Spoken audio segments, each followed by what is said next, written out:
And we're live. Hello, everyone. Greetings from your friendly ex-Muslim and Abdullah Gondal. How is everyone doing? It's been a while. It's been a really long time, hasn't it? Hello, everybody. Thanks for having me back, and welcome back to the Two Abdullahs show. We've been away for a few months. I've been busy. We've been in lockdown, so hope everybody's safe, sound, and healthy. I've been up to a few things. Haven't been staying idle. So today we're going to be talking about continuing on our Islamic nonsense, or the Circus in Islam presentation. Where we left off last time was around slide 50 out of 100. And we're going to try to get to as much as we can, maybe about slide 80 or so. But then I also want to share with you guys what I have been up to for the past 2 months and why was I away. I've been doing some research into the neuroscience and mental health of Muhammad, and I have uncovered a lot of references. I think I have more than 150 references that I've from different Islamic books talking about him convulsing. There's like 30 references about him shaking, some about him fainting, and I've sourced it from Shia and Sunni narration. So we will be going through that in detail. I'll make a whole video about it, probably a documentary style, because the evidence, there's just so much explicit statements about him having full-on convulsive seizures with foam coming out of and froth coming out of his mouth. But anyways, I will show you some of those sneak peeks at the end. But for now, what we will do is we will start off with our first slide. So let's put that on there so you can see what we have for you here. If, in case you guys don't remember what kind of content this is, we had, I think, flying carpets, talking genies, talking animals, shooting stars, chasing genies, and whatnot. Like, you can get everything. So Samir, would you want to add that to the stream, and let's get started? Did you share your screen? I don't see it. Okay, let me share the screen. Perfect. Oh, and thank you, P, for coming, and salam and zakat to Abdullah's, likes and subscribe upon him. Will he watch this show later? Is this late? Keep it up. Thank you, sir. Thank you. All right, so you're gonna share. Oh yeah, you did share the screen. Okay, there we go. So the first one we're starting with today is heart surgery with Zamzam sanitizer. Given that it's the pandemic going on, what's funny is like this is narrated that the angels came to me and took me to the Zamzam, and my heart was open and washed with the water of Zamzam, and then I was left at my place. It's quite an interesting narration because this occurs in many early seer books, and this happened when Muhammad was once a child, when he was like 4 or 5, playing with his playmates, with his foster parents, and then suddenly these two people came and dressed in white. They ripped open his chest and played with his belly. Then they washed it with Zamzam, placed it back, washed out the. What's funny is they say they washed out the clot of evil inside of his heart, or removed the evil or purified him. What's funny is, why would you need him to be purified? Like, what was inside of his heart? What is this? Was there like original sin? Some people have pointed out is related to, but what's the whole point of washing this out? Then another interesting thing is, like, if you were to go into the details of this specific incident, this incident happened to him as a child. We are told that instantly Muhammad's foster parents' first reaction was the kid's going nuts, and they put him on the back of a camel and returned him to his mom. And this incident then repeats again by the night of the Miraj, when the angels come and cut open his chest again. But it's just weird, like these angels are like coming and like doing these open heart surgeries in 7th century Arabia. It is strange. Yeah, I don't know. Why would they describe it as cutting the heart? And what do you think is the significance of saying it that way? Do you think it was based on where he was feeling pain in his body that he said my heart was cut? Why would you think it would be described that way? Well, Dr. Dideker, because he's a neurologist, and my research into this whole thing, he says that this is one of the most common types of sensations that occur, or as an aura during a seizure, these epigastric risings, and they're accompanied by visceral pain in some parts. So during that time, when Muhammad is having these pains in his belly, he's hallucinating, or he's thinking that there are these people ripping up his body. And you see multiple cases of this, and this exact hallucination repeats at least twice. And Muslim scholars speculate it happened more than that, most probably. Some say it even happened once before the revelation began in the cave of Hira. There are some narrations to that. But the epigastric rising is very common. And in fact, if in the further details of this narration, it says that his chest was cut open from here, like his belly, all the way here. And then they took, and in some of them, they bring like a bowl of water of Zamzam, and in some is like a gold bowl of gold water or something, and they wash his heart inside of it. And it's just like, what is this going on? The other thing is, like, why did he see two people? Again, we'll go into more detail in the full presentation that I'm going to prepare for you. The Dr. Cookwood says that it's diplopia, where the people that have this issue, they might see two apparitions of two humans, as in it the nerve fibers cross in the temporal lobes and whatnot. We'll get into that later on, but let's move on to the next slide. Let's see what we have. Ooh, 4K projector stream from heaven.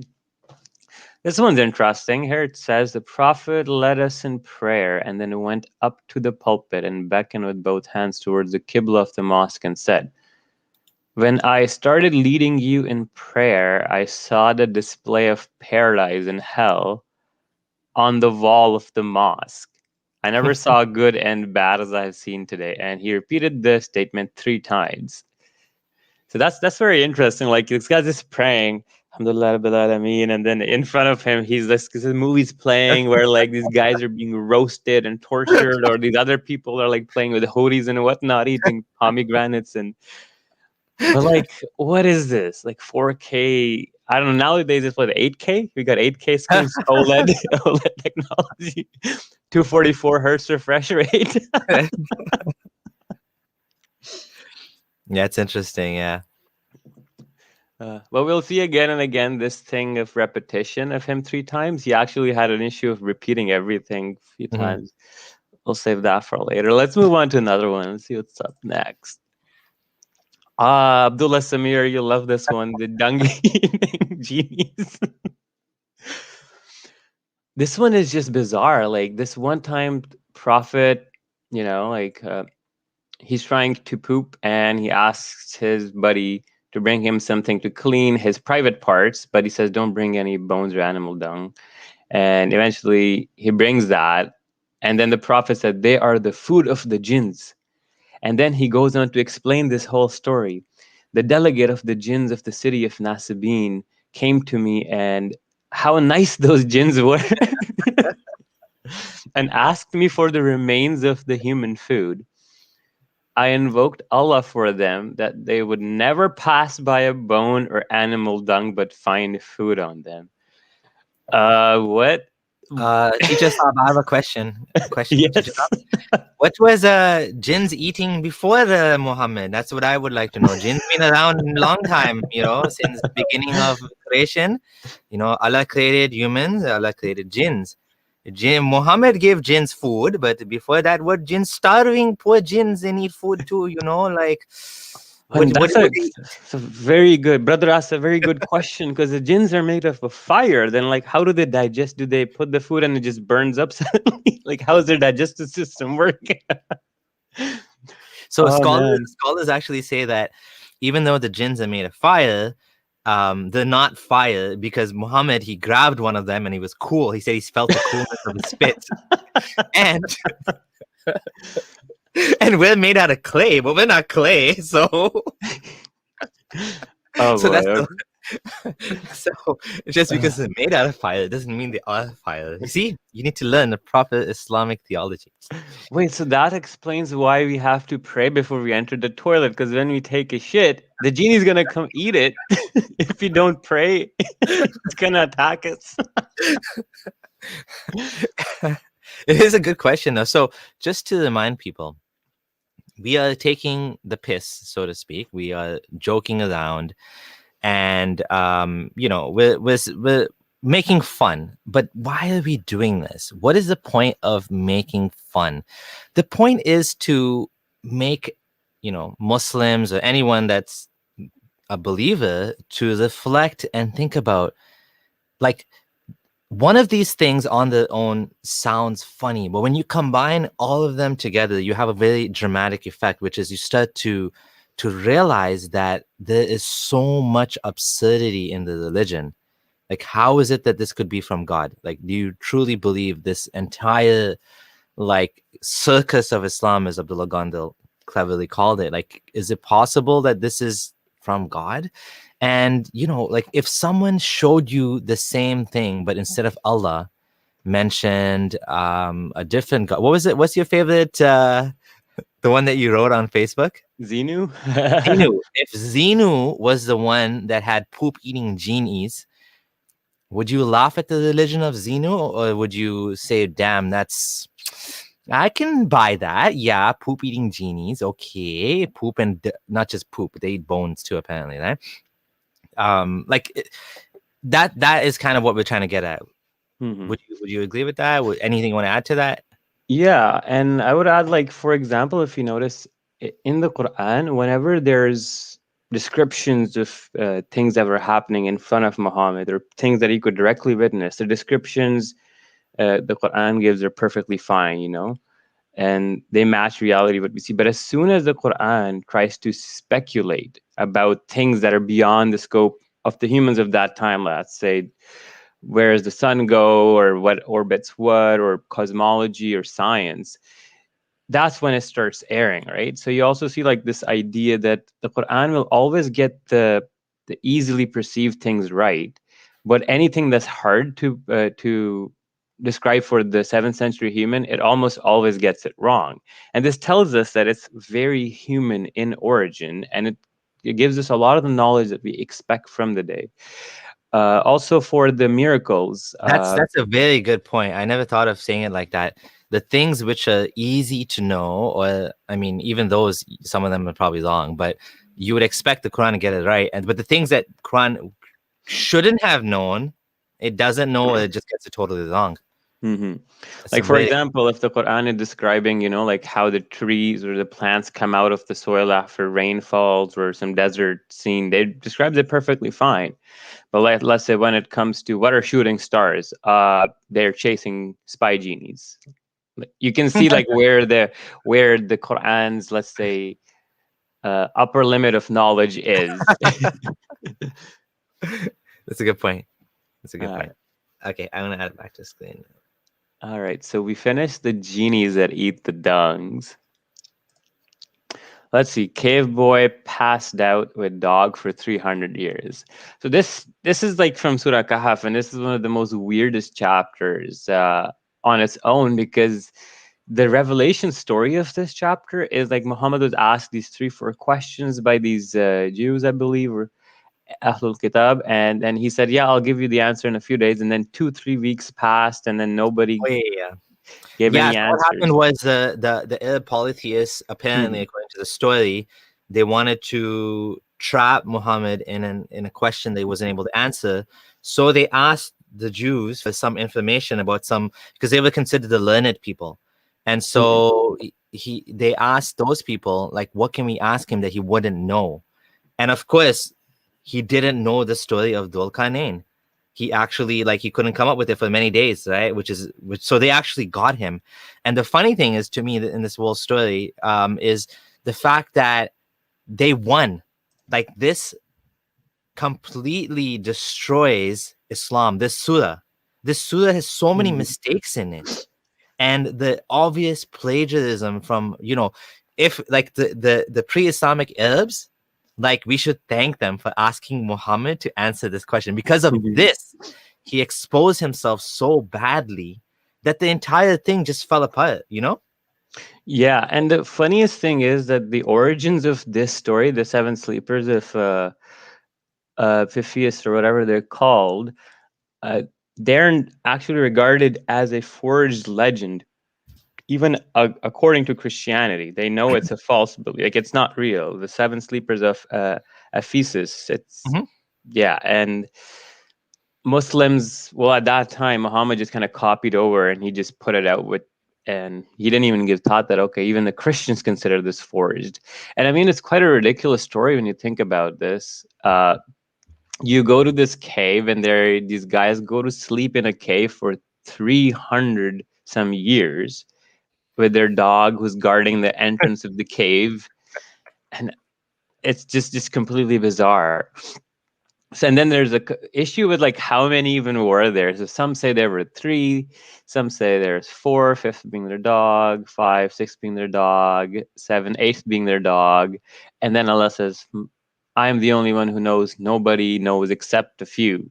So do not argue about them, about their number." So I want to talk about this for a second. This is interesting. I remember as a Muslim taking a class with Muhammad al-Sharif, and Muhammad al-Sharif, I think it was Muhammad al-Sharif. Anyways, he mentioned that this is this shows you how the Quran includes only the most important details. It doesn't include details that we don't need to know, such as how many were there. Exactly. Like, this is actually a point in favor of the Quran, that the Quran doesn't mention how many people are in the story. And yeah, it's pretty interesting that they were actually asking him how many people were in the cave, and he, basically said, "My Lord knows how many were in the cave." Is this, maybe this was one of the instances where he didn't want to get caught in his, in contradicting the other story? But of course, if he would have, he would have just said, "Yeah, that one's corrupted," which is basically the get out of jail card, right? Yasser Siraj says, "I say there were 15." Okay, there you go. Oh, man. Why don't you count the numbers then, stupid Allah? That's funny. No, Allah knows the number. He just doesn't want to tell us because it's irrelevant. It's relevant that these 7 people slept in a cave for 300 years. That's relevant. There was a dog. The dog turned over in his sleep. All of that's relevant, but the number is not relevant. Oh boy. And like, if you read at the bottom here, let me just get the pointer out. It says that the 300 years were like the solar years, but then Allah mentions, just out of his generosity, 300 plus 9 for the lunar years. Like, yeah, okay, sure. What's funny is, you were talking about Muhammad not trying to give away getting caught. Yeah. Amongst those 3 questions they asked him, one was about the soul. وَيَسْأَلُونَكَ عَنِ الرُّوحِ. Like, asked him about the soul. That don't ask me about the soul. It's only your Lord's matter. He knows. Yeah. So he just like bailed on that question completely. But it's funny, man. Like, this story, when you read this whole chapter, like, I'm just thinking about it. The 300 caves. Then this Alexander guy comes in, goes to the east, finds this people burnt up by the sun. Then the west finds it setting in a pond, builds this metal cave wall to come, like, Gog and Mag. Oh my God! I said it. It's like Avengers, eh? Like the last episode of Avengers. Let's move on. Thanos is basically Gog and Magog. He's gonna come back. Oh boy, naked Moses. Go back in time and fix this. Naked Moses in a stone that steals clothes. Oh boy, this story kills me. This is in Surah Ahzab, this verse. And it talks about when Moses was accused. So there says, the prophet said the people of Bani Israel used to take baths naked altogether. So we know that people back in the day used to have these communal baths looking at each other. Romans, Greeks, pretty common. The prophet Moses used to take a bath alone. So the people started wondering, oh, why is he hiding? Right? Nothing prevents Moses from taking a bath with us, except that he has a scrotal hernia. So it was speculated that Moses is not taking baths with people in public because he has a scrotal hernia.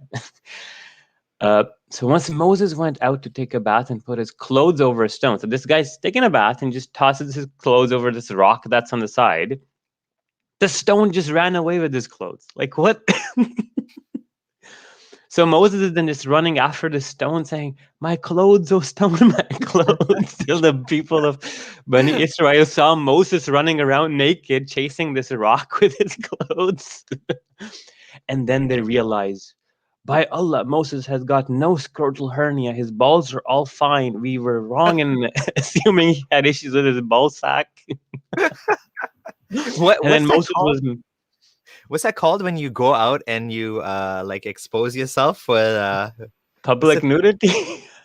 like Allah's promoting like Oh man. people to see, like it's weird. It's such a strange story that why didn't Allah just say that, like, okay, Moses, why does Moses need to prove to people that he doesn't have a thing on his balls? Like, why is that even important enough to embarrass him and humiliate him to be naked with this rock that's chasing around the towel or whatever? I know, it just gets worse. And Yeah. when Moses catches the stone, he took his clothes and then he's like, "Oh, you bad stone, you bad stone." He started to beat the stone.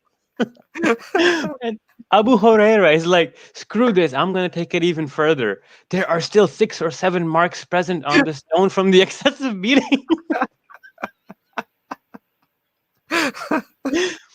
Like, oh, this. Was he beating it with a miswak? Oh, there's an interesting comment here. Maybe doctors should start surgically removing evil from hearts. Why don't we do research into this fully understood discipline? Oh, this is the best comment ever. He beat it lightly. Chapter 4, verse 34. He beat it lightly with the miswak. That's where the miswak comes from. It comes Exactly. from Moses, the sunnah of Moses, to beat the stone lightly with the miswak.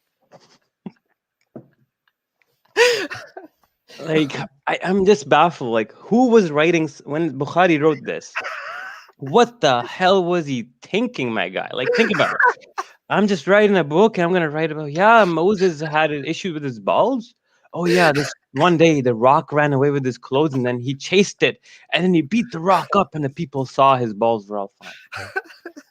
Why Does don't not it tell you the intellect or the level of the mentality of these Islamic scholars who write this book and who thought that this nonsense is worthy to be sanctified in the second most plausible, authentic book after the Quran? Think about this.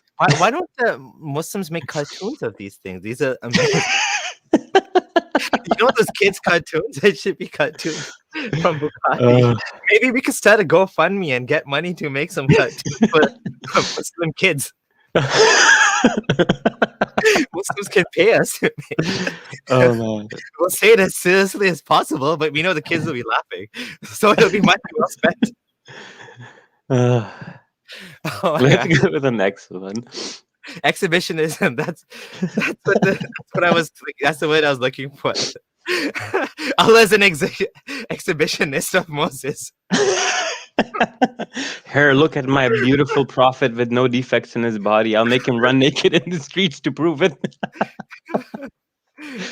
All right, we come to the infamous اقتربت الساعة وانشق القمر, that the moon has split into two. The moon was split into two pieces while we were with the prophet in Mina, and he said, "Be witnesses." And a piece of the moon went towards the mountain. Now, another interesting bit is that we do see in some narrations in the Sirah of Ibn Kathir that this was actually just an eclipse of the moon and not actually the splitting of the moon. And in fact, there are some calculations that do show that there was indeed a big eclipse of the moon that happened in Muhammad's time, which could have been mistaken like this. So that's that. Now let us move to the next slide. Okay, the crying tree stem loves Muhammad. This one's funny, where the prophet used to stand by a stem of a date palm tree delivering the sermon, and the pulpit was placed for him. We heard a tree stem crying like a pregnant she-camel. Like, so there's this tree stump, and then it just starts screaming like a camel. Because and if you go in the other narration, they tell you that it was sad because Muhammad's pulpit was changed from the usual spot. They had a new pulpit made for him. So it was sad that Muhammad is going to be further away from me. So the tree was sad for that and started crying. Like some of the stuff that leaks into these books is just absolutely hilarious. Yeah, Okay. that is pretty hilarious. Mhm. All right. So let's move on to the next one. I think we should take us a call or two soon. Yeah. Oh, wait, I forgot. I'll put the link again. This is proof that Islam brings joy. This one is one of my favorite ones. The knockout eye, the boxing match he has with the Angel of Death. Like he pulls out a Muhammad Ali. So this is just mind-boggling. So the Angel of Death came to Moses and said, "Respond to the call of Allah." Moses, peace be upon him, gave him a blow at the eye of the Angel of Death and knocked it out. So Angel comes up, Moses like, "F you," boom, and he knocks the angel's eye out. So the angel is like, "Oh, my eye, oh no." So he runs back to Allah and says, "You sent me to your servant who does not like to die, and he knocked out my eye." So Allah restored his eye to its proper place. What the hell? So the angel has a physical eye that Moses firstly could punch, secondly could damage and knock it out, and the angel has to return to God to get it fixed. Like it makes no sense whatsoever. It's crazy. Yeah, that is pretty crazy. Right. And then the other thing too is like the whole idea of even giving Moses, like he has a choice. Like he has a choice. He wants to die or not. I mean, what? yeah. Like, how does Moses get a choice to pick if he can die or not? Like, what the hell? Yeah. It then says, "Go to my servant and say, do you want life?" So now Allah is talking to the angel and telling him, "Go ask Moses, does he want to live or die?" After telling him to go and kill him. Yeah. Now he has a choice. And then, and in case you want life, keep your hand on the body of the ox. So you have a cow, just put your hand on top of it, and you would live such number of years as the number of your like the hair your hand falls on. So for example, if your hair falls on like about 100 hairs or 200 hairs, you're gonna live that long. It's like a lottery. Yeah, it just makes no sense. Moses says, "What then? Then you would die." Whereupon Moses says, "And why not now?" And then Allah caused me to die, blah blah blah. And then I don't even know what the hell this last part even mean. Had I been there, that place, I would have been shown his grave by the side of the path at the red mound. It's interesting how there's a lot of these hadith where Muhammad adds this like hypothetical near the end. For example, like talking about how with Zamzam, he says, may Allah have mercy on Hajar because she started gathering up the water. If she wouldn't have done that, it would have been like this massive, like, spring. But because she went and she like messed with it, now it's just like, this little spring or something. And he adds these little like hypotheticals. If I was there, I would have seen it. Well, the whole story of that the Zamzam is so messed up because Gabriel apparently comes in and then strikes his heel on the ground, and suddenly like the water erupts. This is so bizarre. And like, what is this saying that Moses is buried in some like random place? I guess that's what it's saying, right? Because he wanted to be close to some sacred land or something, right? Yeah. It's just like such silly, irrelevant details. Oh boy, our favorite one, the dipping the housefly. Oh, yeah. Prophet said, if a housefly falls in the drink of any one of you, he should dip it in the drink and take it out, for one of its wings has a disease and the other has the cure for the disease. Now this is just, don't follow this advice at all. Like bad advice. If a fly falls in your drink, throw the drink out, probably get a new drink. Muhammad had no clue how germs and how this works. Like, no, you don't dip fly wings. They carry way too much flies going all sorts of places. It's just contamination. And just to make this a little bit more obvious, Muhammad sort of trapped himself here because, assuming he said it, this hadith is very clearly saying one wing has a disease and one has a cure.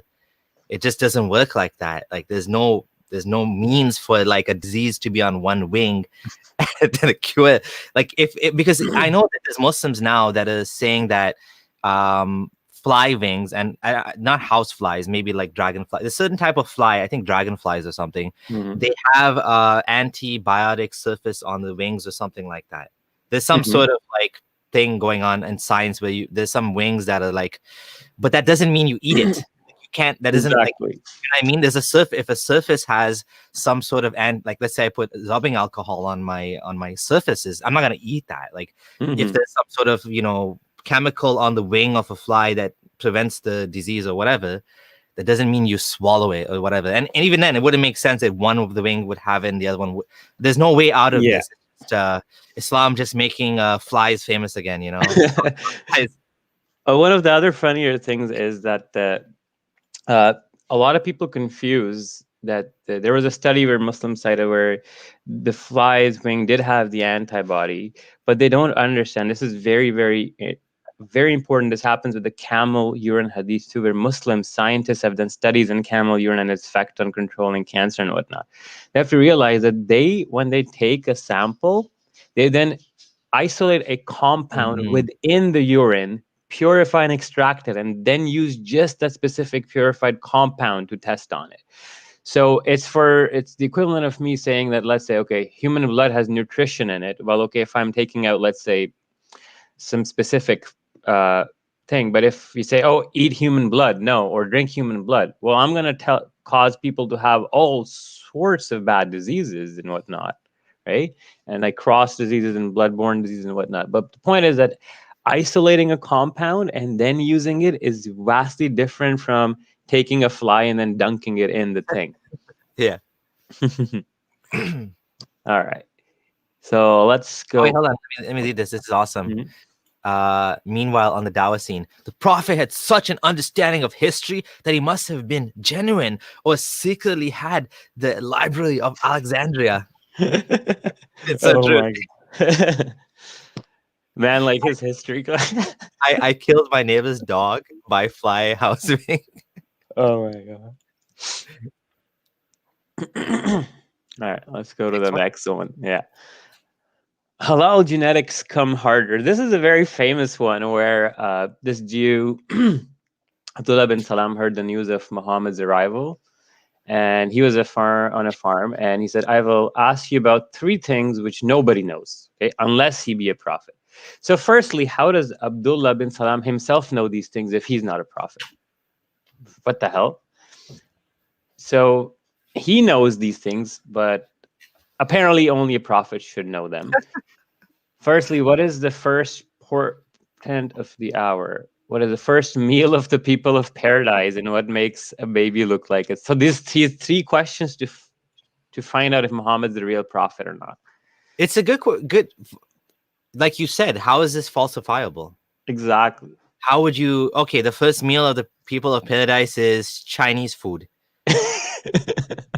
No, you're not a prophet. It's Indian food. How would anyone It's like when my kids ask me, "What's 451 times 732?" and I'm like 48,621, and they look at me like, "Wow." I'm like, There's no way you can check that anyway. So like you don't have a calculator, right? So. Well, this is just something very funny that happens like when he asks, and what makes a baby look like its father or mother? So this is genetics, right? And the prophet suddenly says, Gabriel has now informed me about that. Abdullah said, Gabriel? The prophet said, yes. And then Abdullah said, he among the angels is the enemy of the Jews. Like, why do you have to tell this? The first thing Gabriel comes and tells you, hate the Jews. Wow. And Abdullah bin Salam was a Jew. He was a Jew, right? Like, jeez. He among the angels is the enemy of the Jews. And that the prophet recited the holy verse. What? I thought Jews are the chosen people. Like Allah has blessed them and sent them so many prophets. And what's going on here? Oh, I know what this is. This is because there was somebody there was I think somebody was saying that something bad about Gabriel or something, or Mikhail or something, and then this is why the list was coming down. There was some like bad stuff going between the different. They were like cussing each other's angels or something. Cussing, angel cussing words. I think so. I think that's what, if I Oh, remember correctly, that's there's because this that's one why it's where saying, he among the angels is the enemy of the Jews. What? Whoever's an angel, because the second part, whoever's an enemy to Gabriel. So that's the part I recognize. I don't remember the other part about enemy of the Jews. That's crazy. Oh my god. it's just so funny. Like Gabriel comes up and like, I hate Jews, by the way. Just getting I out of the know, way. that's awful. I mean, and people wonder, this is straight up anti-Semitism. Like we gotta call it out right here. This is what it is. This is anti-Semitism. Like this is clear anti-Semitism. This is not cool at all. But anyways, yeah, we're just going through the historical. YouTube, if you're watching this, we are discussing historical references from Islamic sources. We are not saying this, we believe this. Oh, this is a good thing. Just making it clear. Yeah. Anyways, let's move to like what the answers he gives Muhammad. So he says, as for the first portion of the hour, it will be a fire that will collect the people from the east to the west. So I guess it'll be like a ring of fire, kind of like PUBG or like Fortnite, where it closes, or like Warzone, and you have to run in the circle or you'll be eliminated. Oh my god, Islam predicted Fortnite. And as for the first meal of the people of paradise, it will be caught at an extra lobe of the fish liver. What? Yeah, I don't know. Fish liver. It's kind I of don't know why that's significant. It's got a lot of like good oil, like the omega oils. Omega 369 is good for the brain. Islam predicted omega 3. But this is what takes the cake. We don't need that in paradise. Right? He's not saying eat it now. He's saying we're gonna eat that in paradise. I guess you can. This one, when I first found out, I mean, I studied biology and like that's what I've been studying. And like I was like, how wrong could you get genetics? Like, guy asks, what makes a baby resemble either of the parents? And Muhammad says, if a man discharges before the woman, then the child resembles the father. And if the woman comes or discharges before the man, then the child resembles the mother. Like, this is not how it works. It doesn't matter who comes first. It's not going to make the child look like the mother or the father more. It's not how it works. I mean, just to be explicit too, it's not like, unless Muhammad is talking about squirting, women don't like it's not like that. I mean, the fluid is there continuously. It's not like one fluid that comes out like with the man, right? So unless he was watching I don't know what he was watching back then. That stuff didn't exist. But yeah, and then he goes on that suddenly upon hearing this, Abdullah bin Salam, that guy, he suddenly accepts Islam all of a sudden. I'm like, what? So anyways, this is weird. Then the Jew said Abdullah is the worst of us, and then their own scholar becomes like the worst, most hated scholar. Oh yeah, this reminds me of something. This reminds me of, you know what this reminds me of? This reminds me of Cactus Boy. When he was Muslim, everybody was praising him, and as soon as he left Islam, oh no, he wasn't a real Muslim. It's predicted in the Hadith, the same thing. Hilarious. I mean, okay, let's move to the next one. Oh, the most famous one. The sun sets in the pond. And this one has started so much controversy. So as we know, like Muhammad, when he reached the setting of the sun, he found it as a setting in a spring of dark mud, and he found near it a people. Allah said, "O Dhul-Qarnayn, either you punish them or else adopt them a way of goodness." So a lot of controversy surrounds this verse, and people might say like, well, it's from his perspective. It's not like it actually went and set in the pond. So we have this hadith here on the side, which you can see. narrated by Abu Dhar, I was sitting behind the Messenger of Allah who was riding a donkey while the sun was setting. He asked, do you know where this sets? I replied, Allah and His Apostle know best. He said, it sets in a spring of warm water. Now, this is a Sahih in chain. Then another version of it occurs in Jamia Saghira Sahih as well. And I think Al-Ambani authenticated it. And if you want to go into more details, you can look at the Masked Arabs video. And there's also some tafsirs in the early Muslim scholarship where they actually did take it completely literally. Let me see if I can find that one out for you, where they actually argue that no, it is in fact fully setting inside a pond. And then one of the scholars says that how can the earth not be flat? If it wasn't flat, the water wouldn't stay, it would fall out.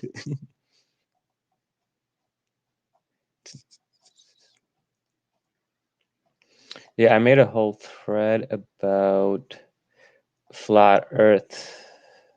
Let me just get that.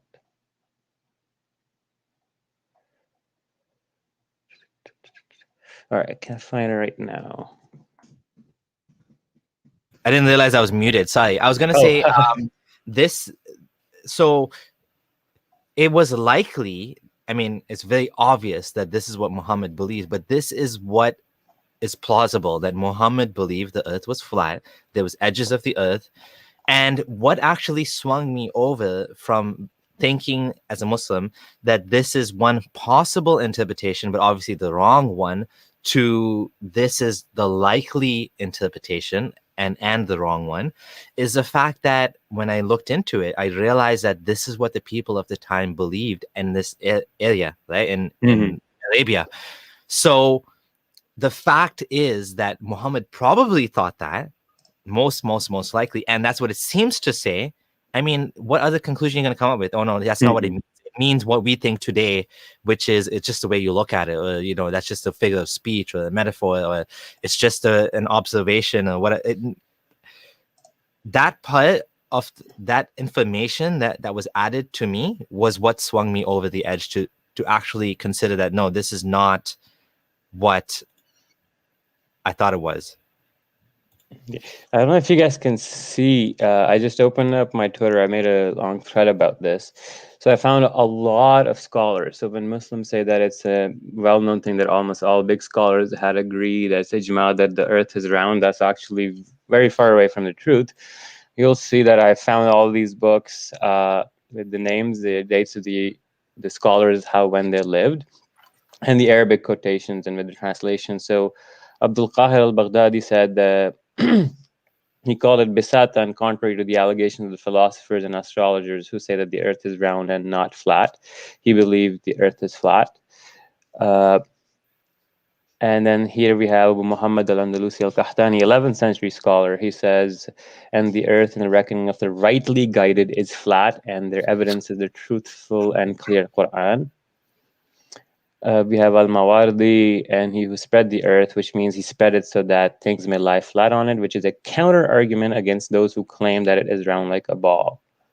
So let me just interject for 1 second. So we're not, just to make it clear, we're not saying because so-and-so Abu Hayyam in whatever 12th century or 13th century said the earth is flat, therefore it must be that the Quran is saying the earth is flat. We are saying that look at all of these scholars, these knowledgeable people who know Arabic, who know the Quran, and this is what they believed.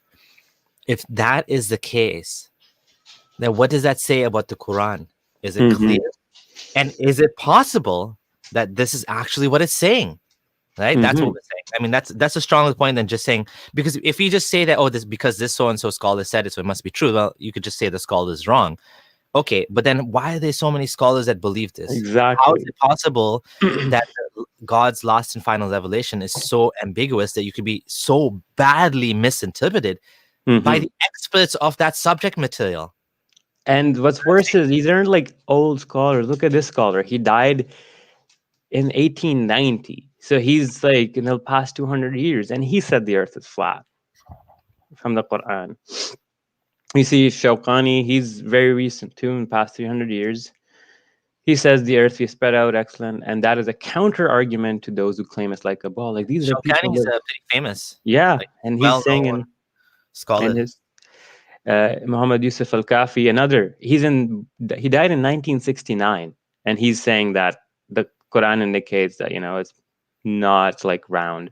I mean, the scholars that are in the 1900s that are saying this are even more evidence that the Quran is wrong, because they're going against all of the science and knowledge available at the time, and they're still saying this, which shows you just how strongly they believe this.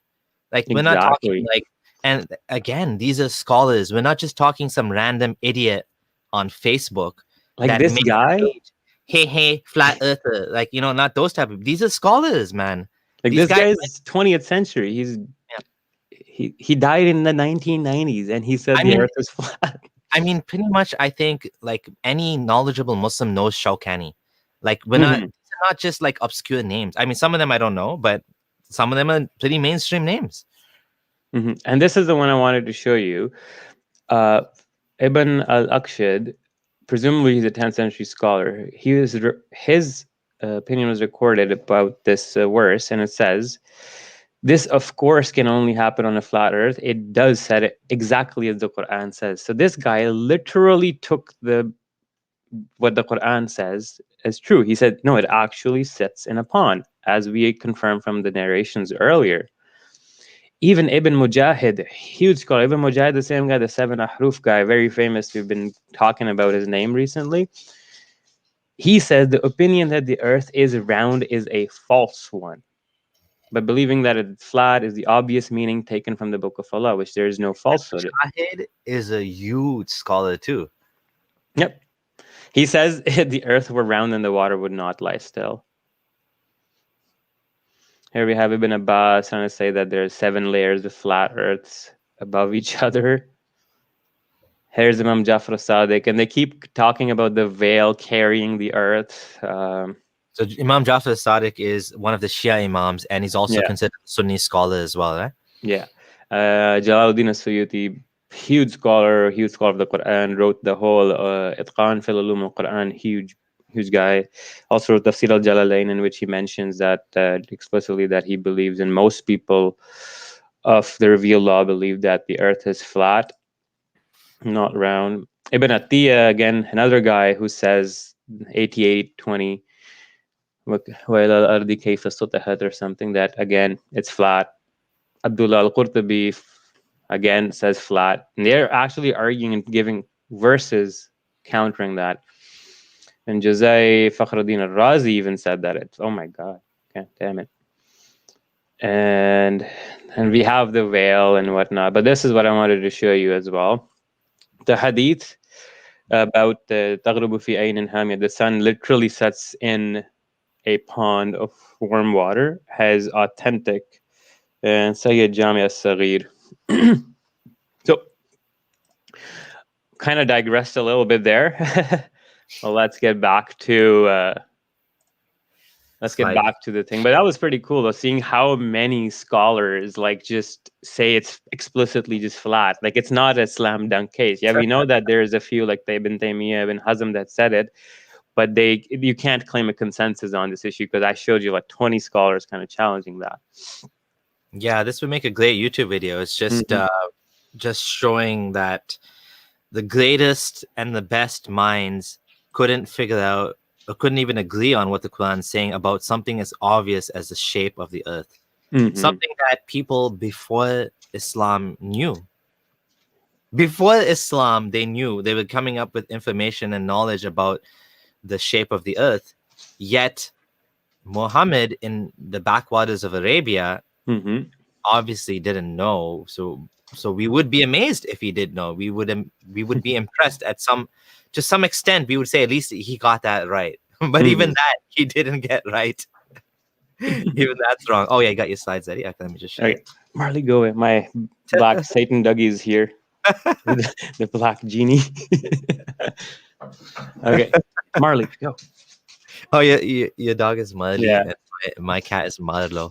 Marlo and Marley. There you go. Okay, let's move on to the other slide. So continuing on from the nonsense about the flat earth, the sun setting in the pond, we have a continuation from Sahih al-Bukhari. The sun prostrates under the throne of Allah every night. So we go on. The Prophet asked me, do you know where the sun goes? I replied, Allah and his Prophet know best. He said, it goes till it prostrates itself underneath the throne and then takes the permission to rise again.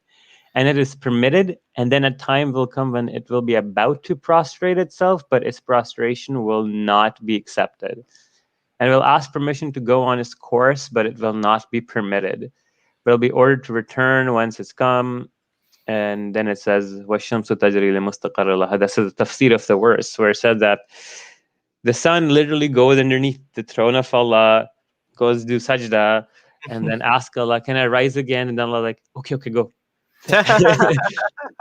And yeah, it's just it. And then in one other narration, I believe it says that the day of Qiyamah will come and the whole west sun rising thing is going to happen. Allah will not allow it to rise and tell it to go rise from the place you set, and hence it'll rise from the west, and then it'll be the end of the world. But just shows you how little he knew about what is actually going on. Yeah, I'm just going to highlight this comment. In ancient Greece, there were 3 philosophers and more that got as far as Earth orbiting the sun. So talking not geocentric, but heliocentric model. There was knowledge, being... And the funny thing is, if the people at that time in Arabia knew this, guaranteed the Quran would have been more clear about this. Guaranteed. Oh yeah. Only because they didn't. Now we have Muslim scholars to this day. And I mean, let's be honest, that the majority of modern scholars do not say the earth is flat. This is a very niche interpretation today. Today, you only find basically the extreme Salafis that say the Quran says there's a flat earth. And for obvious reasons. I mean, you have to really be blind to like the obvious. And, there's so much evidence the earth is not flat. I mean, it's a joke. It's even a joke to say the earth is flat. But despite that, these scholars said that. However, the point is that, there should be nobody. If it wasn't for the fact that Muhammad thought this, nobody would say this today.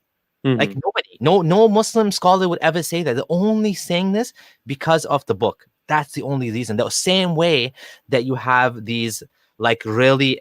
I don't know, I guess the really extreme Christians that believe in a young earth. Like, the only reason they're saying that is because of the Bible. There's no reason to think that whatsoever. So when you're in a situation where it's one plausible interpretation is so badly wrong, ask yourself, is this truly from God? Right? Exactly. No, I totally agree. And just to remind people, you can call in. We still have a bit of time left. If you'd like to call in, whether you're Muslim or atheist, ex-Muslim, Christian, whatever, feel free to call in and we can have a conversation with you. The link is below. I'll paste it again so you can copy paste it. And most welcome. Okay, go ahead. All right, let's go to the next one. Hearing grave torture for taking the piss. So this one is very weird, and I just find this completely bizarre that the Prophet would be just walking in the graveyard, and then he would hear people being tortured, and then he would tell others that, oh, I hear them, you can't hear them, but you know what, want to know why they're being tortured? One of them, he had urine on his clothes. What's the big deal? Like, if you have urine drops and okay, why would God torture you if the piss is so impure? Well, it's inside your bladder. Like, it's like this ritualistic obsession with purity has a neurological link too. We call this scrupulosity, where people with certain kinds of issues like Muhammad, who have epilepsy, can develop OCD or certain tendencies where they obsess over minuscule things and ritualistic purities, obsessive washing and hygiene. Muhammad had all of this, and one of the issues here is like he keeps talking about urine, and in other hadith he says that people go get tortured explicitly, that drops of urine. Then what if Yet apparently you can drink camel urine according to the same book. Exactly, yeah, that's so weird. Your human urine, if it falls on your clothes, it'll get you tortured in the grave. You can drink camel urine. But then another thing, remember, I think you posted this on Twitter, where if a baby boy pisses on top of you, you just sprinkle water on his pee. But if it's a baby girl, you have to wash it. Why is the difference, right? It's completely bizarre. Yeah, and like you make a very good point, which is this is coming out of the human body, and for men, I mean, it's kind of, I mean, I don't know, this is kind of embarrassing, but like one of my Muslim friends taught me that like you're supposed to really shake it off, like you know that what I'm talking about, right? They have books written on it, man. That's weird. Yeah. Yeah, like you have to like shake it out extra, do some extra shakes. And non-Muslims, they don't do that, but Muslim men, they have to like really make sure that all of it. Even one of my friends, it's embarrassing to even mention this now. He's like, you should jump, like I do a little jump when you're done, so that all of it comes out, because we wanted. I saw an Islamic scholar in Pakistan recently giving a khutbah, man, and he was telling you how to urinate properly, and he said that you can stand on like your heels and then go like calf extension, so you go up and down. See, Islam makes you healthy. You do calf extensions after taking a piss. It's bizarre. Like, there's books written on this, right? Like, and there's like people have written I've read 2 books, man. I read 2 books just on miswak. Did it include a chapter on 434? Appropriate uses of beating with the miswak. Well, yeah, some things people write about your religion is like, well, it is not. It's not that deep, bro. Yeah, and like the fact is, excuse me, that the male organ, like some pee comes out sometimes, like a little bit. Like it's not designed to be like, you know what I mean? The way it's like, that's just the way God made it, if you believe in God. So it's kind of weird, right? Like he's adding all these, like, it's kind of like when you sleep, you drool, right? At least most people drool when they sleep. Mm-hmm. That's like God saying, I will curse you if you drool on your clothes while you sleep. Like, what? Like, why would you do that? And even the whole thing about circumcision, you're supposed to, like, God gave you this thing that you're supposed to cut off. Like, what? Weird, right? Like, I remember last time we talked about this, where Abraham, an 80-year-old guy, took an axe and chopped his own penis off. That's the sunnah. That's the story. Yeah. Anyways, an interesting thing then happens is after Muhammad tells them, the urine is getting them tortured, he then takes a green leaf of a date palm tree, split it into 2 pieces, and then fixed one on each grave. So he just like, so I'll just take a leaf, rip it, and just put it on top of the graves.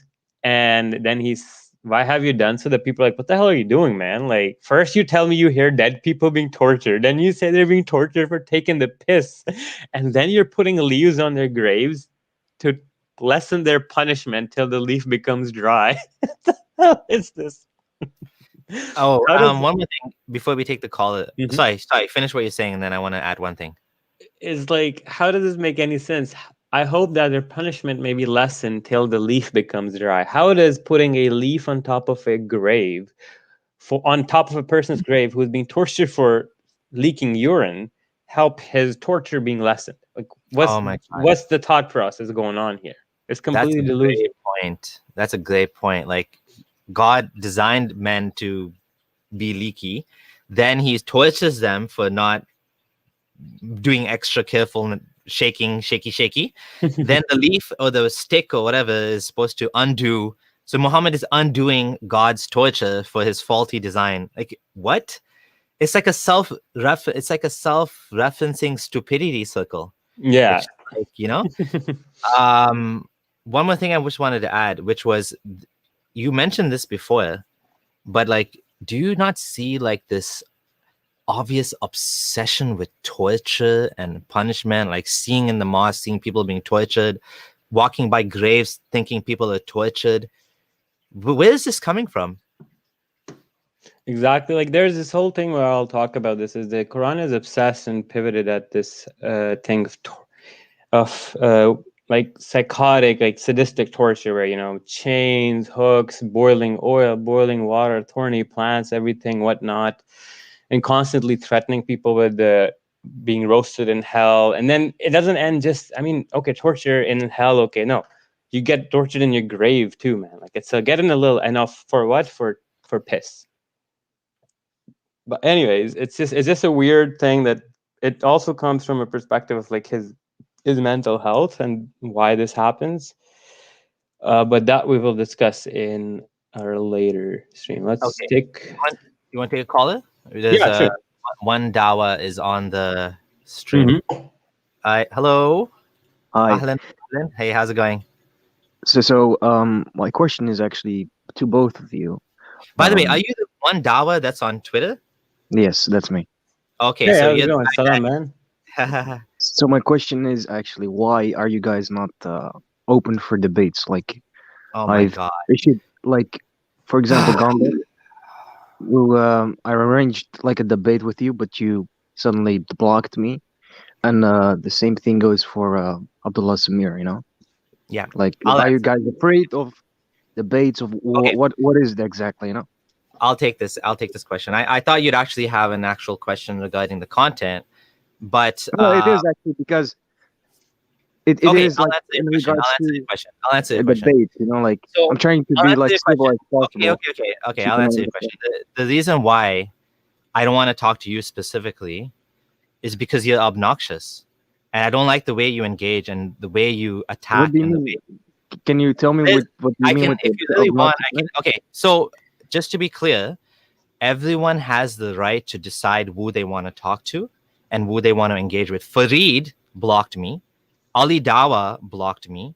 Okay? Sure, but I'm not Ali Dawah. Right. Okay, so hold on. I give you a chance. Let me finish. You asked me a question. Let me answer the question. Okay. Everyone has the right to decide who they want to spend their time talking to. And I don't really care to talk to you. I just don't. I don't remember why now. You're not important enough that I really. Hold on a second. Right? Please let me finish my answer. Then I will let you talk again. I just muted you now. I don't want to talk to you. I don't remember why I blocked you now. I can go back and find the tweet if you want, if you really want to know. But the point is, if you have a question today, I'm happy to answer your question. I'm happy to engage with you on the content that we're discussing right now. Why don't you want to debate me? I just not interested in having Twitter debates with random people. Sometimes I'm interested, sometimes I'm not. You in particular, there's a specific reason why I blocked you. I don't remember now what it was.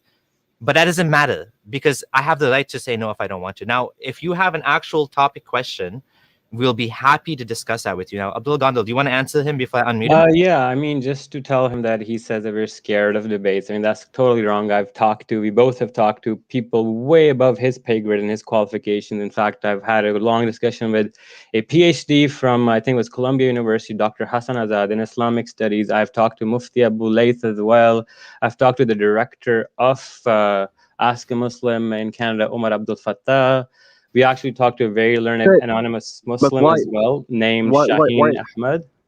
Please let him finish, and then you can talk. Yeah, so the point is that we're not scared of debates. In fact, we love engaging with people. It's just that not every person online is worthy of engaging with, nor everybody should be given a platform because, like sometimes the arguments just are repeated on and on over and over again. Again, I've talked to people like I said, way above you, actual PhDs in Islam. Okay, so then it would be easy, right? Okay, one second. So you were asking me why I don't engage with people like you.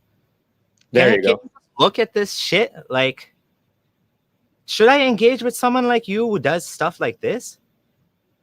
Give me a goddamn break, man. Like, I let you on the stream despite knowing that you're the same guy that I blocked. And this is not the only one.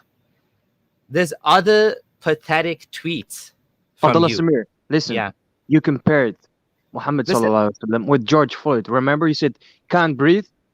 Like, listen. Seriously, stop being hypocritical. Okay, bye. Listen, I don't want to talk to you because you don't know how to engage. Okay, that's simple. If you have something related to the content that we're talking about, then I'm happy to engage with you. If you're gonna bring up why don't you want to debate me, then who are you? Like, who are you anyways? You're just some random dude. Like, I don't have to talk to you if I don't want to. If you have something to discuss, then I'm happy to discuss. That's simple. Do you want to add anything, Gondal? Or? I mean, like I said, he just came here to vent about he's mad that why we didn't talk to him and we talked to other people instead of him.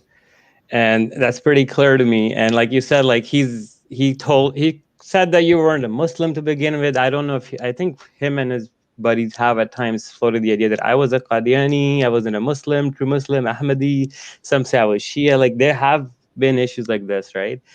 So, like I said, it's not that we're scared because we've debated people way above his pay grade, way more qualified than him. We've engaged them in formal and informal, casual Here's your formats too. chance. Here's your chance to Exactly. debate us.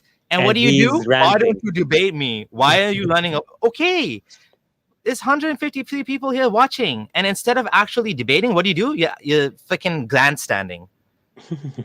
Like, oh my god, the level of like these people are like, seriously, oh my god, it's so annoying. Okay, Ali, I can't add you to the stream because your microphone or camera is not connected. But yeah, like One Dawah, if you actually have content, like actual topic to discuss, we can talk to you. I'm happy to talk to you. If you're just gonna grandstand, then no, I'm not interested. Okay. Okay, but Ali's here now. Hey, Ali, how's it going? Hey, how's it going? Yeah, hello. Hello. Yes. Yeah, first I would like to say that I enjoyed your content, and I'm actually a recent ex-Muslim. Nice. Welcome to the fold of ex-Islam. Thank you. I have like two questions, but they're not related to the topic. One was, how do I like separate myself from the morals of this religion? For example, I've been raised as a Muslim, so like when I go to a restaurant or when I go somewhere, I have this urge to ask if it's halal or where did this chicken or meat come from, even though I don't believe in halal or something. It's just ingrained in me. So how can I stop these, you could say, Islamic morals from like, or how can I separate myself from these morals? And the second thing is like from when I was a child, the concept of hell and torture and all of that just got the better of me. And sometimes I like think like if I'm wrong, I'm like risking this thing. So how can I deal with the concept of hell? I know you've talked about it, but just like more tips. Thank you. You're welcome, man. Thanks for calling in for the questions. So first thing you asked was how to separate yourself from Islamic morality. Again, I understand you because like I grew up for like 20 some years of my life and some years while living this, viewing the world from a specific moral standpoint, moral viewpoint, right? So like, for example, you feeling like, aversion towards pork or non-halal things for a little bit, it's normal because, like I said, there's, your brain is used to it. You have habits developed. These are ingrained in you over time is what the whole point of indoctrination is. So to how you'll get rid of these is obviously with time and desensitization, like the more time you spend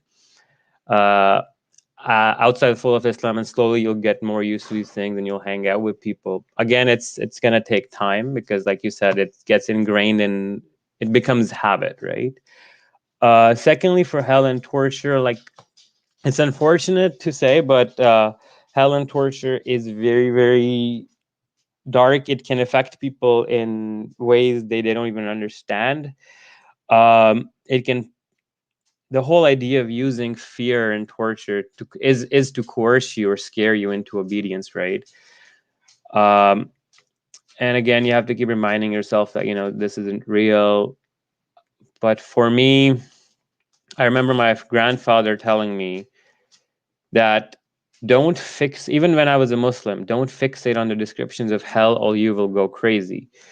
And in my continuing research, I have found that Muhammad has a predisposition to very extreme, violent pictures or ideas. of hell and whatnot, and we will go through their neurological occurrence with other examples of other people suffering from the same illness, and then how they view. There's a deepening of emotional or intensifying of emotions that happens, but yeah, man, hell can take a while to get over. At the same time, you have to realize that even though it's a scary concept in its entirety, it's not real at all. It evolved much later. Even it didn't exist in Judaism in that sense. The way we see it in Islam is more of like an evolve. Maybe read on the history of hell, or read a concept of afterlife that is very different from the Islamic concept, just to counteract and give your brain newer ideas to process this in different ways. That'll be all for me for that question. Yeah, so I'll just add a little bit. You don't have to like get rid of your Islamic morality, so to speak. I've had this question from other people as well. Just go with, unless you want there's specific things in Islam that bother you and you don't want to do that anymore. For example, for some people it's eating pork, but you don't have to eat pork. Like, it doesn't matter. Like, no one's gonna force you to do that. So if you have some sort of like you don't like it, that's fine. If you're used to certain things, if there's certain good things from Islam that you have, keep doing them. Like, you don't have to stop doing them just because it's Islamic, right?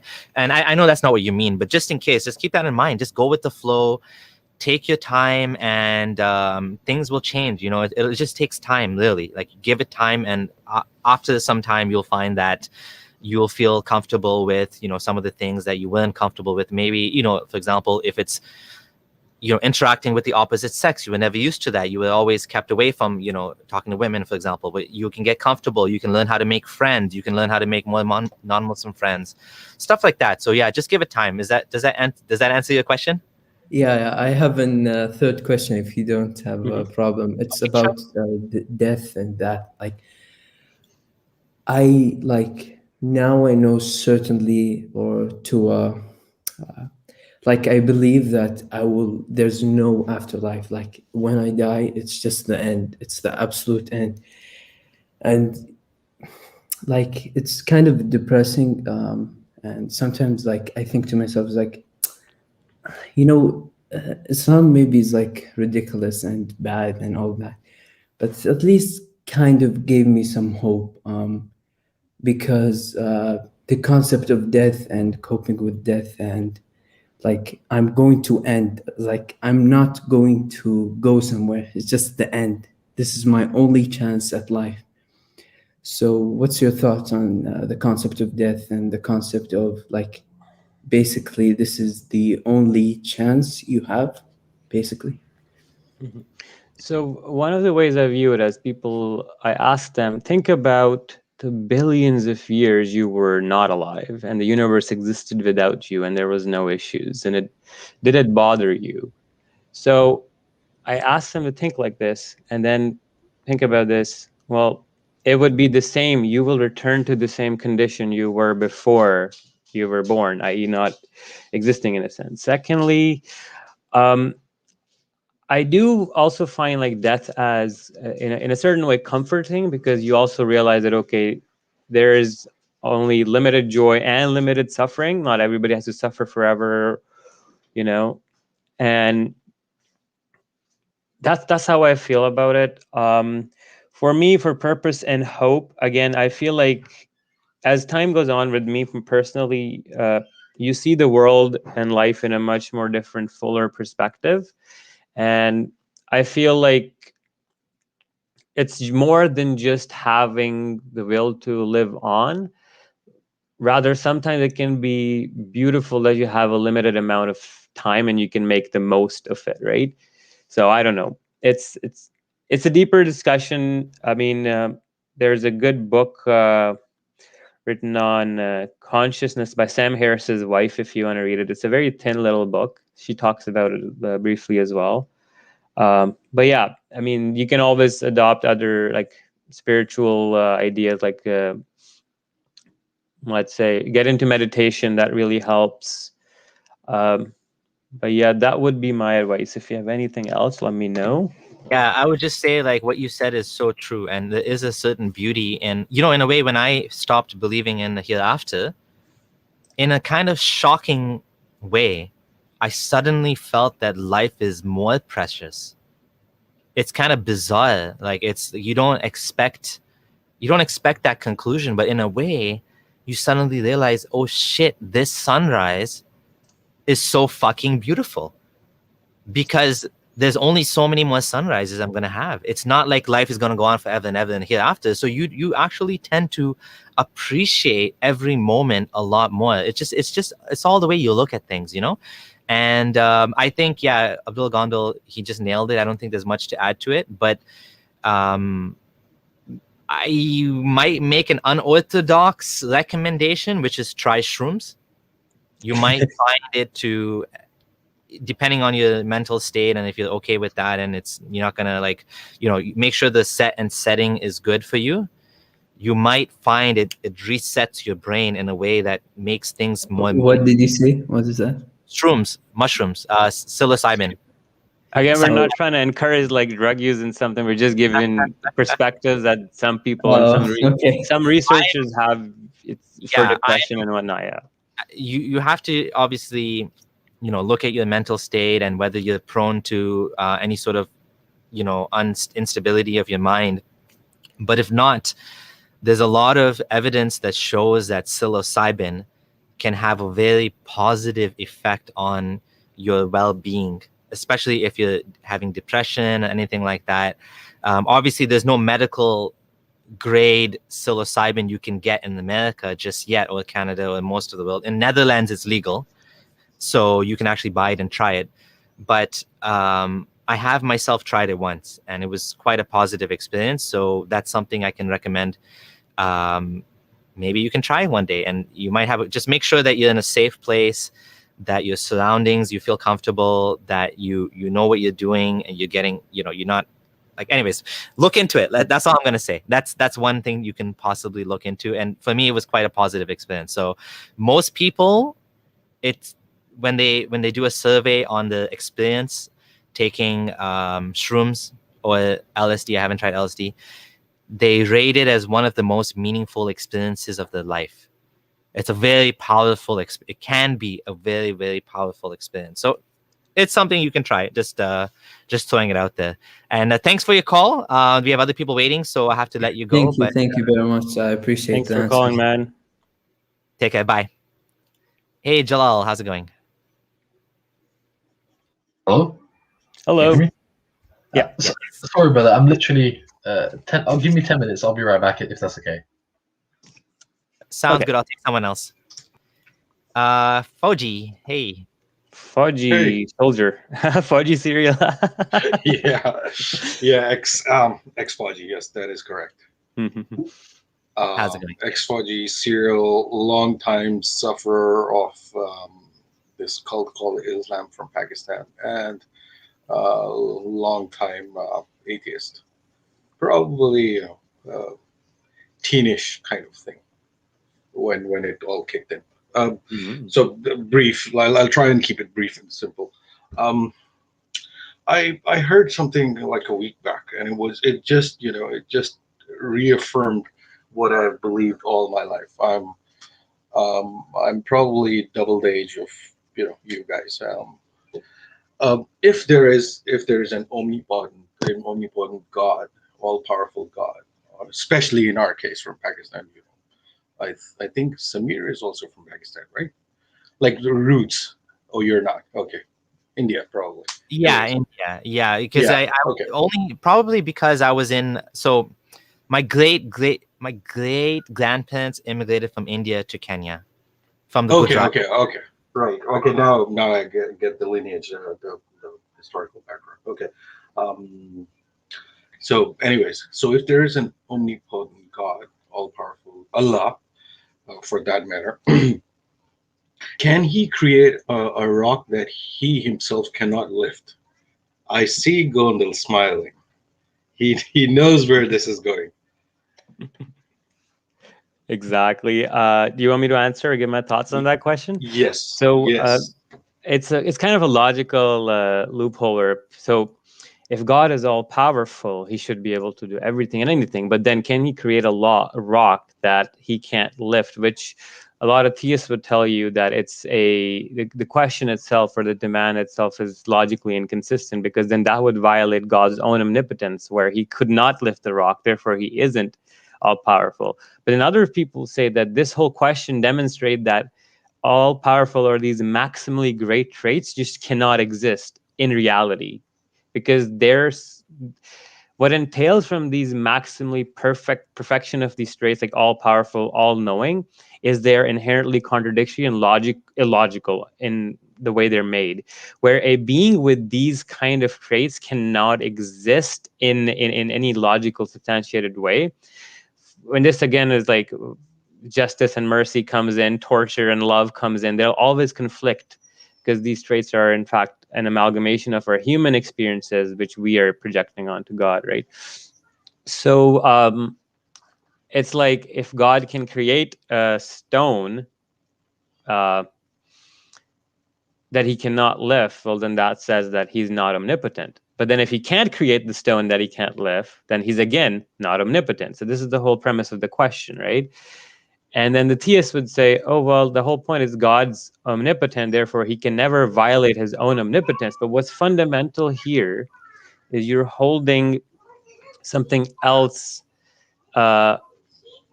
more at the core of God. You know, like God is bound by logic almost, but then logic is also his creation. You understand what ends up happening? Where we say that God cannot create a rock that he cannot lift because it is illogical, because it will violate his own logic. But then we don't realize that, wait a second, God is the one who created logic in the first place. So these kind of questions, they end up going circle back. But the best thing they demonstrate is that a being with these kind of traits cannot exist. And the problem is that we have this picture of a being like this existing because of our limited perception of our emotions, right? And we don't understand even the subjectivity and the cascades of different emotional layering. Like, for example, God loves you. Well, then what is love? You know, like love is in essence where you value somebody's contribution to your life or helping you survive in a way, or there's so many different ways. So what kind of love and whatnot.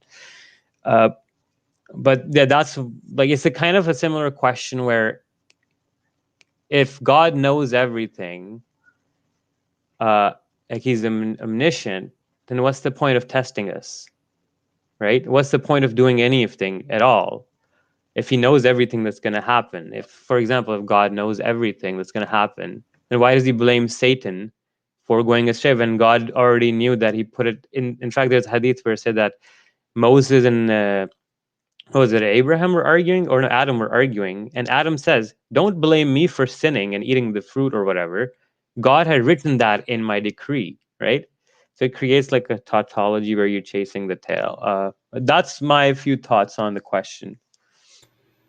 Yeah, I don't have anything to add. I always saw it as a silly question because I always considered logic to be not something God created, but logic to be something outside of God's creation, meaning like, but some theists again would say that God is a paradox that you can't understand, just like the Trinity.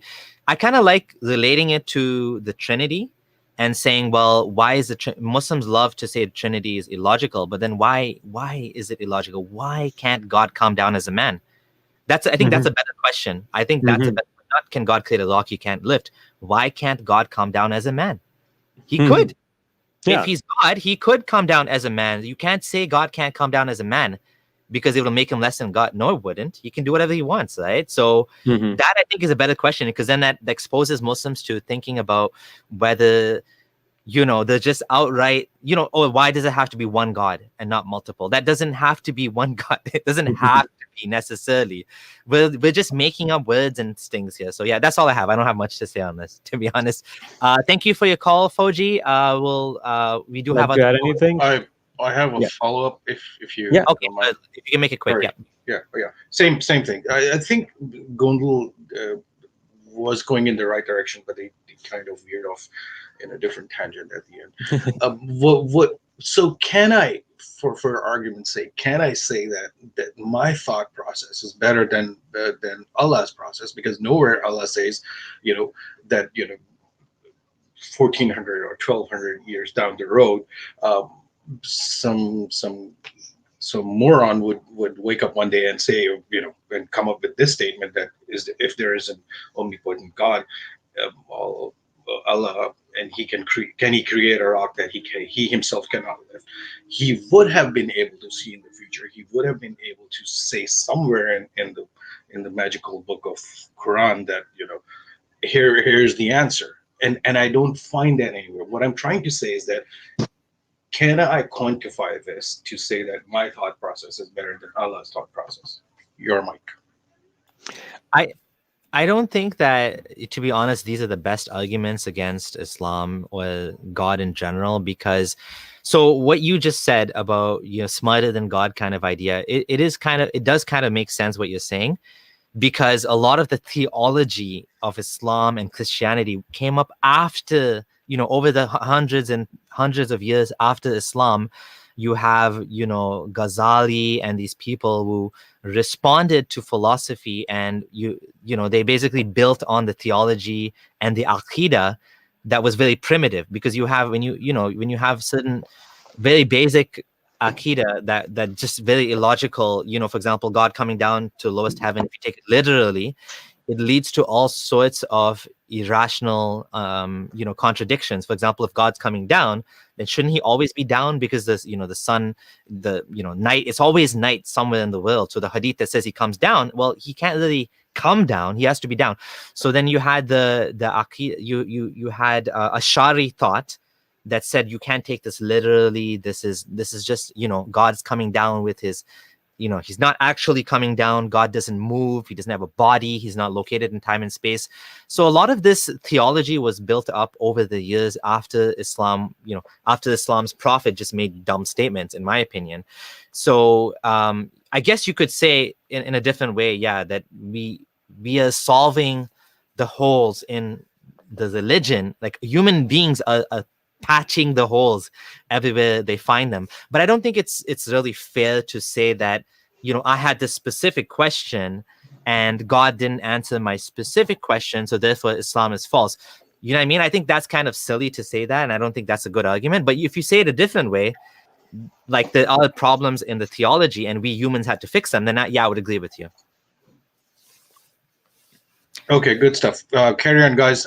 Talk later. Thank you so much, both of you. Thanks for calling in, man. Thank you.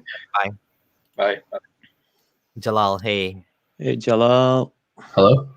Hello, what's up, man? Hi, guys. How you doing? You okay? Good. Okay, I just had one quick question, if that's okay, if you could answer. Mm-hmm. So, it was a while back. I tried contacting Samir on Twitter, but I believe I couldn't get through to him for some reason. So, I just thought I'd ask on this live. Now, from what I've seen, a lot of the ex-Muslims that do leave end up leaving based off of their personal and their cultural experiences. But I have seen a minority that do leave based off, if they do find scientific errors, or if they do find, how do I say it? If they do find things that don't make sense within the theology of Islam, I do respect that if you leave on that basis. But essentially, the question I did have for you guys is, I'm assuming you're both atheists, if I'm right. Yeah. Are you Muslim? I am, yeah. I am Muslim. I've studied engineering, but one thing that did spark my attention was that for the first time in my life, I did come across an ex-Muslim in person, and I did have an interesting discussion. And because I've never ever seen people that just leave Islam and openly talk about it. Usually, from what I have seen, a lot of Muslims that do leave, they just leave and they don't really make much of a, too much of a fuss about it. But one thing I did have a question is, with regards to the finely tuned aspects of the universe, because I've studied engineering, I believe that only if you have a thorough understanding of these things can you actually appreciate the miracle in them. For example, the idea that gravity, if it was 0.00x stronger, life would not exist, because from an evolutionary point of view, nothing would exist because everything would collapse on itself. And if it was 0.00 weaker, the perfect chemical reactions wouldn't occur for evolution to occur. Now, just there's the other things that I've read. For example, they say that the chances of the universe being created is something like if you roll the dice 60 million times and it landed on 6 repeatedly. And I'd say to you guys, what is your take on the finely tuned aspects of the universe from an atheist. I'm not too sure what your particular belief is. I know you guys are atheists, you said, but do you believe in Darwinism, or other types of evolution? I'm not too sure, but the question I do have is, do you guys just throw away these finely tuned aspects of the universe? Because for me, it's easier to comprehend if I attribute this idea to God or something that is more powerful. I can see Gondal laughing. I say, I just want to ask one question. Is God more complex than the universe? You see, I would say that depends, because our understanding of the universe and physics, that has been shaped by what we know, and the laws of physics are to our understanding. But I would say that because God of my understanding is out of the physical capabilities of what we can understand, and he is out of the laws of physics, if you try and get what I'm trying to say. I understand, but what I'm trying to ask is God, okay, let's say Allahu Akbar, is God greater than the universe? Yes, I would say yes. Is God with his traits, like he can hear and listen and know everything, is he the most maximally, let's say, the most complex being out there to you? Yes, definitely. How can the most complex being and the most complex thing in the universe exist without an explanation, but the universe, which is less complex than God, exists without? You understand what I'm trying to say? I can get what I do see what you're saying, but the idea of the finely tuned aspect. Okay, let's just say, for the sake of understanding, God doesn't exist, just for the sake of understanding. The point I'm trying to make is, how do you guys personally take on this idea of the finely tuned aspects of the universe? They say that if you were to roll a dice 60 million times and it landed on 6, that's the same chances of everything that's occurred to this day, how that would have occurred. Now, to me, that just sounds so incredible. Or if gravity was 0.00x stronger or weaker, the chemical reactions wouldn't have occurred for evolution to occur. Or so many other things that I've just read. And to me, atheism, just that idea of atheism, I can understand some aspects of it, but just that idea, do you guys just throw out the finely tuned aspects, or do you just? So I'm trying to tackle it in a way where I'm asking you, does complexity necessitate intelligence? I'd say it depends. Okay, so what I'm trying to show you is you're arguing that a being that is way more complex than the universe exists without a cause, but the universe can't exist with a cause that is not as complex as God, right? So what I'm trying to get to here is, and then you bring up the idea of eternity. Think about eternity like rolling a dice, but eternity necessitates this all combinations, no matter how least probable they are, will eventually come to pass. So if our universe existing, let's say, is 1 into the whatever power, if time is eternal, eternity necessitates that anything and every combination with, if time passes that way, will come to pass, right? That's one thing I see, that eternity can then also cause you to think that, okay, every possible configuration of matter, no matter how long it will take, or no matter how little the chance it will have, because if eternity exists, it will happen. There's one thing like that. Secondly, the other thing I find is fine-tuning the argument itself. It cherry picks on the things that appear designed to us, but negates things that don't appear as designed to us, right? Rationality Rules is a very good video on it as well. He goes in the same argument. If the watchmaker analogy, right, where if you're walking in a forest and you pick up a rock, and if you find a watch, which one of you are you going to think is designed versus not designed? Of course, right? the watch. Yeah. The watch, right? But then you have to understand that the rock itself is also part of the same universe. It's just that it doesn't appear to them, but you're cherry picking on just the design things and leaving out the things that don't appear to you as design. And when you actually think about your perception of design, then comes out from how things emerge around you and your reality. So there's a lot of things. Then also another thing is life existing is a standard or not. Like, well, okay, if life didn't exist, if it has 1,000,000,001 chance, yeah, life wouldn't exist. The universe would still exist like it existed before life existed on Earth, right? And is life existing on Earth is it necessary to give meaning to the universe? Or would it cause any changes if, for example, Earth didn't exist, but the universe still exists, right? So we somehow then realize that we're attaching irrelevant importance to certain aspects because we're viewing it from a lens of design. Again, like one could go on to more, I already talked about eternity and chance, probabilities. We talked about the complexity. I think you mentioned that the first was ex-Muslims leave due to personal reasons. Was one of those things? Yeah. No, that wasn't really a point. I was just trying to give a quick introduction. But I'll give you another example to quickly summarize my thoughts. Think about God having the ability to feel love, hear your voice when you pray to him, and whatnot, right? So what ends up happening is God can hear you, can talk to you. Sorry, just got to get this point back. I can also add something when you're done.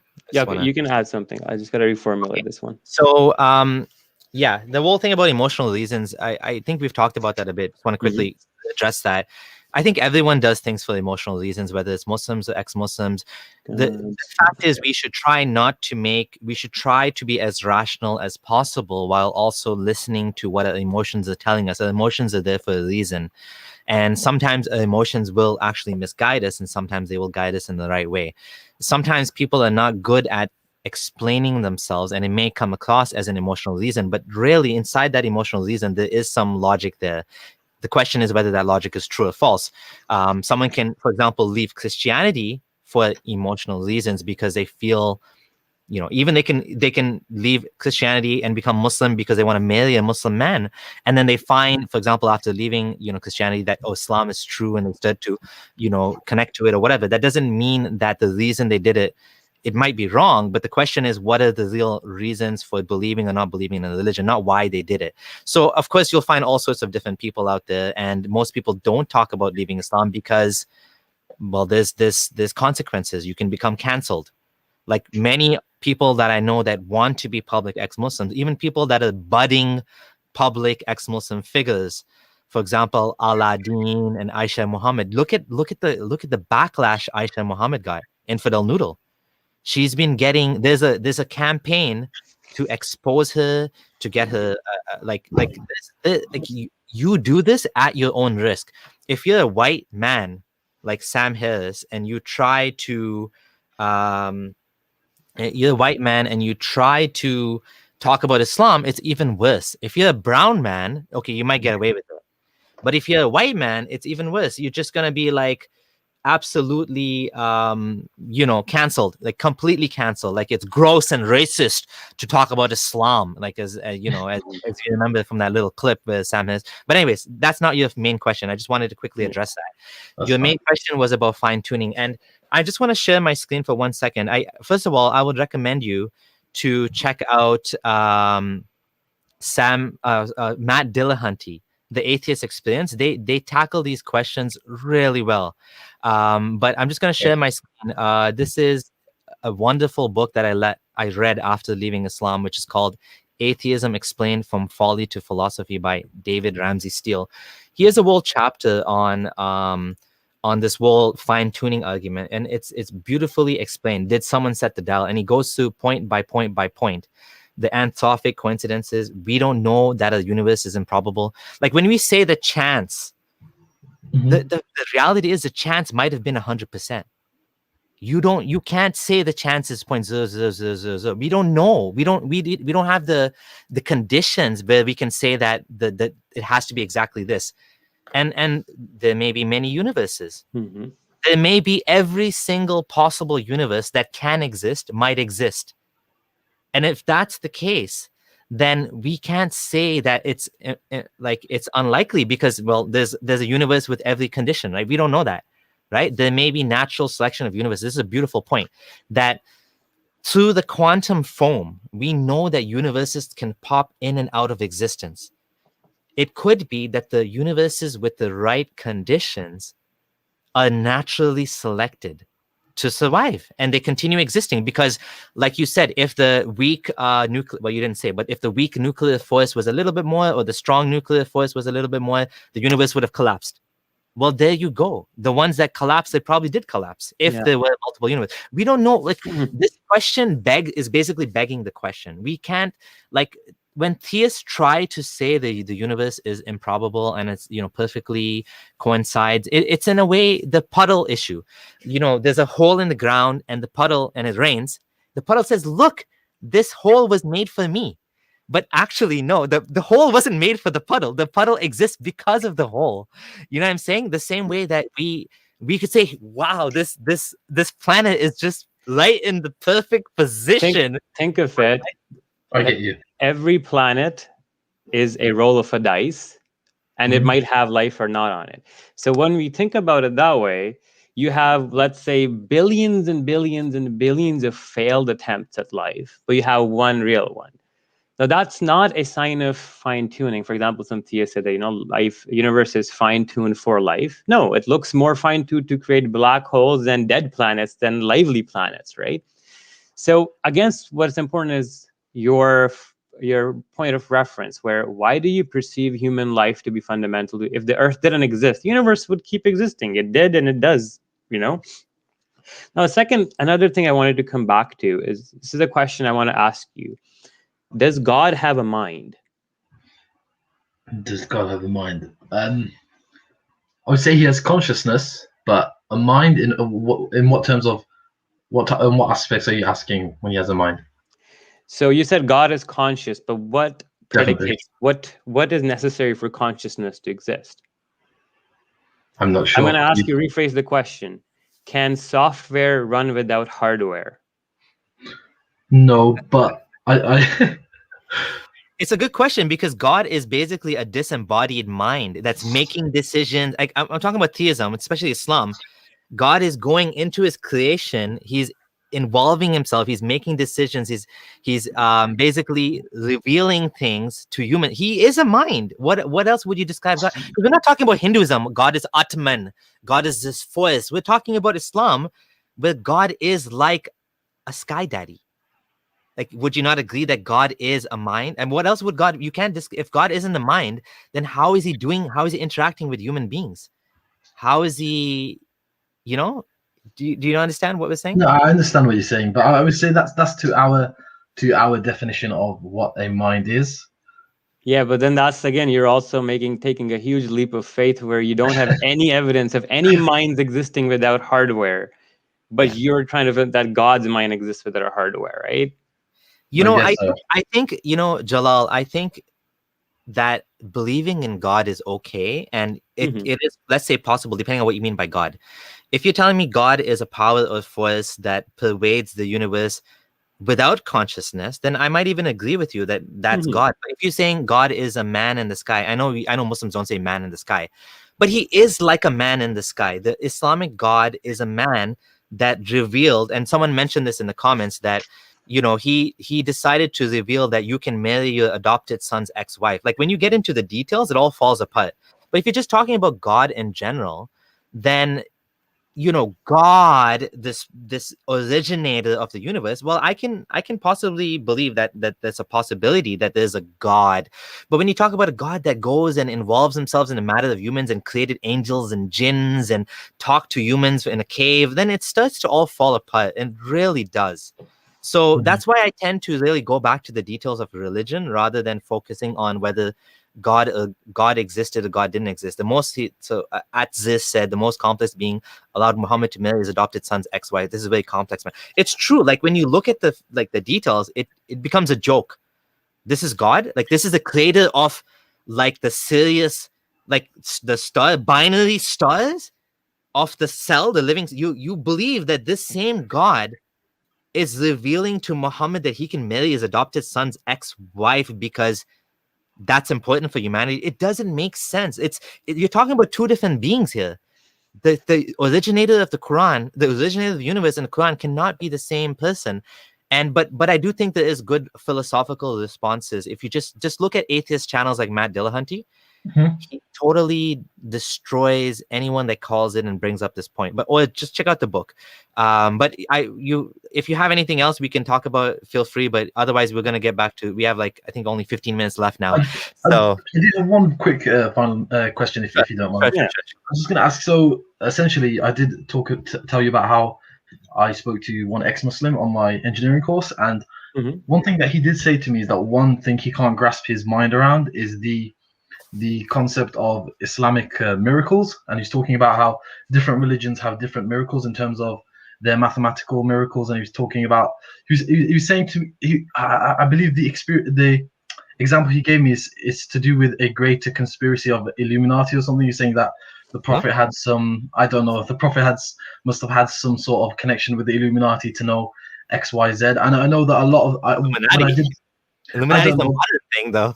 I don't know. This is what he was talking about, but he was talking about different conspiracy theories and whatnot. But from the research that I did do, I guess you could say that a lot of the quote unquote things that were predestined to happen that he said were going to happen were quite vague, I guess you could say. But there are some things, like for example, the mathematical miracles that I did see in the Bible as well, and the Hebrew text, and as well as the Hindu scriptures. When I looked into those as well, when I was googling it, a lot of them do have mathematical miracles that I just can't grasp my head around. I know you're laughing right now, but I mean, do you guys have an explanation for that? Is it the one where the miracle of the number 19, Tisat Ashar, or like the word Yom being used 365? Is it of that nature? No. It's I can't remember off the top of my head, but it was one for something to do with sea and landmass. And that's the same thing. Yeah, so same type. What I would recommend is, well, first of all, if this miracle is appearing in other books, then obviously it's not that miraculous. The Hindu God can't be the same as Muslim and both be right. That's the point I was trying to make. Look into miracle claims, you have to look into the details, and you have to ask yourself, am I begging the question? Can you find the same miracle in Shakespeare? And I tell your ex-Muslim friend to check out abdullahsamir.com, mathematical miracles. I have an article on it where I talk about, like, in Shakespeare, you can find like examples like that too, where love and hate appear the same amount of times. There are going to be coincidences like this all over the place. And if the Bible is corrupted, why would the Bible have the same miracles? Like, that doesn't even make sense. I was just making a point in favor of, I guess, the idea of theism.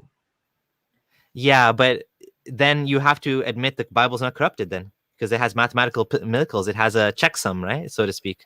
I guess maybe not. God, then, or maybe Krishna is God because they have miracles too. So I think you debunked yourself right there. I was going to say that I'm in favor. Everything I'm saying is in favor of Islam. I would just say that it's in favor of theism and how since I've met this ex-Muslim on my course, it has, I wouldn't say doubts, but it's led me to question certain things. Okay, here's the one from Moby Dick. So Moby Dick, we know he wasn't writing a book from God, right? But someone did research to find, or was it me? I don't know. that found all these coincidences in the book. Scroll down. For example, prey and slain, grave and rest, same amount of times, faith and blood, peace and married. So this shows you that being married is peaceful, world and earth the same amount of times. Like, you can find these coincidences everywhere. And the more you look into a book, the more of these things you're going to find, right? I mean, it's just, and then here's another problem. The Quran is revealed in multiple dialects. So, and then the other problem with Arabic is, here you go, he's highlighting it. The word yom can be written as al-yom or ayyam or yomain. There's multiple ways. So a lot of these miracles is what you're saying. The inconsistency counting the ones they want to, but not the ones they don't want to, in order to make it add up to the number they want. I get you. Yeah. Yeah, basically. Anything else would you like to add? I've looked into the numerology miracles myself. Like when I was, so my own story was that I gave up my faith in Hadith before the Quran, because I was like, the Quran is from the God, like how is these miracles and stuff, and I hung on to the book. But then after I looked into it as well, and there was this doctor who did this research. This other 19 appointed over it, and he was trying to make the Quran everything a factor. Rashid Khalifa. Yeah, make factorials of 19 everything, but then we found out no, that wasn't right, because one of the funny things I'll mention to you right now about Noman Ali Khan. So the Quran verse numberings in the Warsh Quran, the Duri, the Susi Quran, the Hafs and Asim, they're different. Okay, so you probably come across Noman Ali Khan quite a few times, right? On YouTube, Yeah, and you probably might have heard this. I'll give you one generic example. As he says in Surah Baqarah, Allah says, وَجَعَلْنَاكُمْ أُمَّةً وَسَطًا, that will make you the middle nation. And then Noman Ali Khan says that, funny enough, Surah Baqarah has 286 verses, and وَجَعَلْنَاكُمْ أُمَّةً وَسَطًا occurs in 143 verse, which is right in the middle. Therefore, it's a miracle. How did he know? When you actually look it up, the verse numbering in the different riwayahs of the Quran, the 7 other readings, is different, right? So that wording doesn't add up. The verse divisions don't add up. In fact, is Basmala part of the Quran or not? That's debated as well. The Bismillah. Exactly. Now, and 143 is an even number. It's not the middle. The middle would have is 287, right? In the verse is 287 verses. Yeah, so 204 doesn't work out, the miracle. Then a lot of the times, I'm saying 286 is an even number. There is no middle. There's 2 middles. There's 2 middle numbers, right? Because it has to be odd for there to be middle. So, for example, the middle number from 1 to 3 is 2. There's no middle number from 1 to 4. There is no middle. Right? It'll be like 2.5 or 3.5, something like that. Yeah, between the two, right? Yeah. So, but yeah, I find that like the versions of the Quran actually refute a lot of these numerical claims, and the thing is, you'll be shocked to know that you can't even make claims about word counts anymore, because guess what? Different readings of the Quran have different words in them. Literally, numbers of letters are different. There's a whole hua missing in one of them. So if you're trying to apply the miracle of 19, this verse multiplies and the word bebaka, well, in another reading, no, it doesn't. So you're kind of cherry picking one reading from the other to kind of make it work. I get you. Yeah. You know what I mean? I get you. Yeah. Well, yeah. That's great. Thanks a lot, guys. No problem, man. It was nice having this discussion. All right. It was super cool. Like, we talked about a few things. Thank you so much. I really appreciate your call, man. Thank you. Thank you. Bye. See, we enjoy discussions like this instead of somebody coming up like, why don't you debate me? I would appreciate exactly what Jalal did. That was amazing. All right. Hey, researcher, how's it going? Hello. Hey, what's up? Hey, can you hear me? Yeah. So I'm from India actually. So I'm an agnostic. So I've been researching about religion. So I found that people have problem with religious teachings more than the concept of God.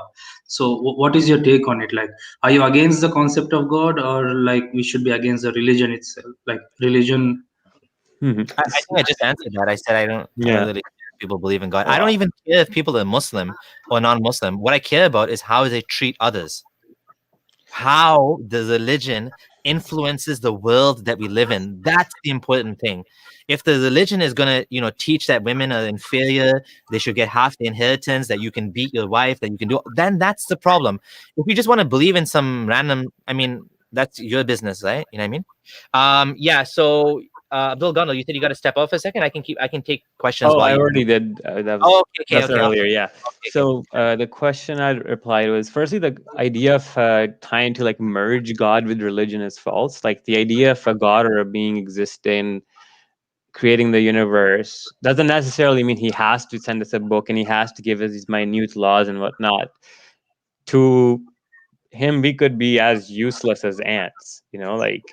How do we view insects? So what's their purpose in life? We as humans deem every other life form to be kind of whatever, useless, right? So to us, like God could view us like that too, from a deistic perspective.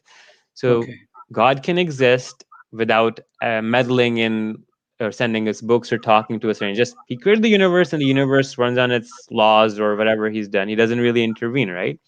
Yeah, that's called deism. So I want to add Indian philosophy into it. It's called Vedanta. So I have problem with it. So before getting into that, I just want to ask you, like, for me to accept God, it's not a problem. But when it comes to the problem of evil, it becomes a big problem. And if there is a God, then his duty is to protect the people, right? So if he can't do that properly, then he's not fit to be called as a god. But then again, a question rises: does God really need to respond immediately to all the people? Like, does he have any obligation? Like, if he wants, he can. If he doesn't, he doesn't. If he doesn't want to, then he doesn't want to. So I think it's like what Gondal said. Like, we don't even know if there is a God, whether he even knows we exist, whether he even cares. I think I'm much more, likely to believe in a God that doesn't even know that we exist, meaning that we are just a side effect. Like, we just evolved out of something in some corner of the universe. If there is a God, maybe God's like a jellyfish, like not something with a consciousness. Like, jellyfish are an interesting creatures. Jellyfish exist without a mind. They have no brain. Yet they're floating along, doing this shit, kind of like a plant or like a giant tree.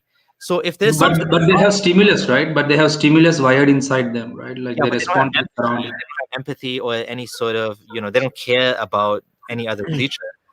We humans, I think we project our ideas onto God. We want God to be a big daddy that takes care of us and protects us and helps us. We pray to him. This is I think we're just projecting onto God what we want God to be. But if there is a God, I don't think he's any of that. Or he's even a he. So the thing is, for atheists, like, I'm an agnostic, so for atheists the biggest challenge is explaining the origin. Like, just sitting down and just meditating in silence, like what happened in the beginning. So it doesn't seem logical that somehow out of vacuum something just erupted and matter came into existence, right? We are here. Like, if you touch your own self, like on the hand, you can feel your skin, so it's all real. So, but if you go back to like the start of the universe, like there should be something, right, which created everything, and what created that thing. So it's a cycle. So there must be something. We can't just say, okay, there's a big bang and that everything came into existence. Yes. So I'll just take you up on that as a point of logic. So have you heard about 4 causes of Aristotle? No. Okay, so there's the material cause, the final cause, the efficient cause, and the formal cause. I'll actually put up a picture so that'll help with the explanation. Let me just share my screen.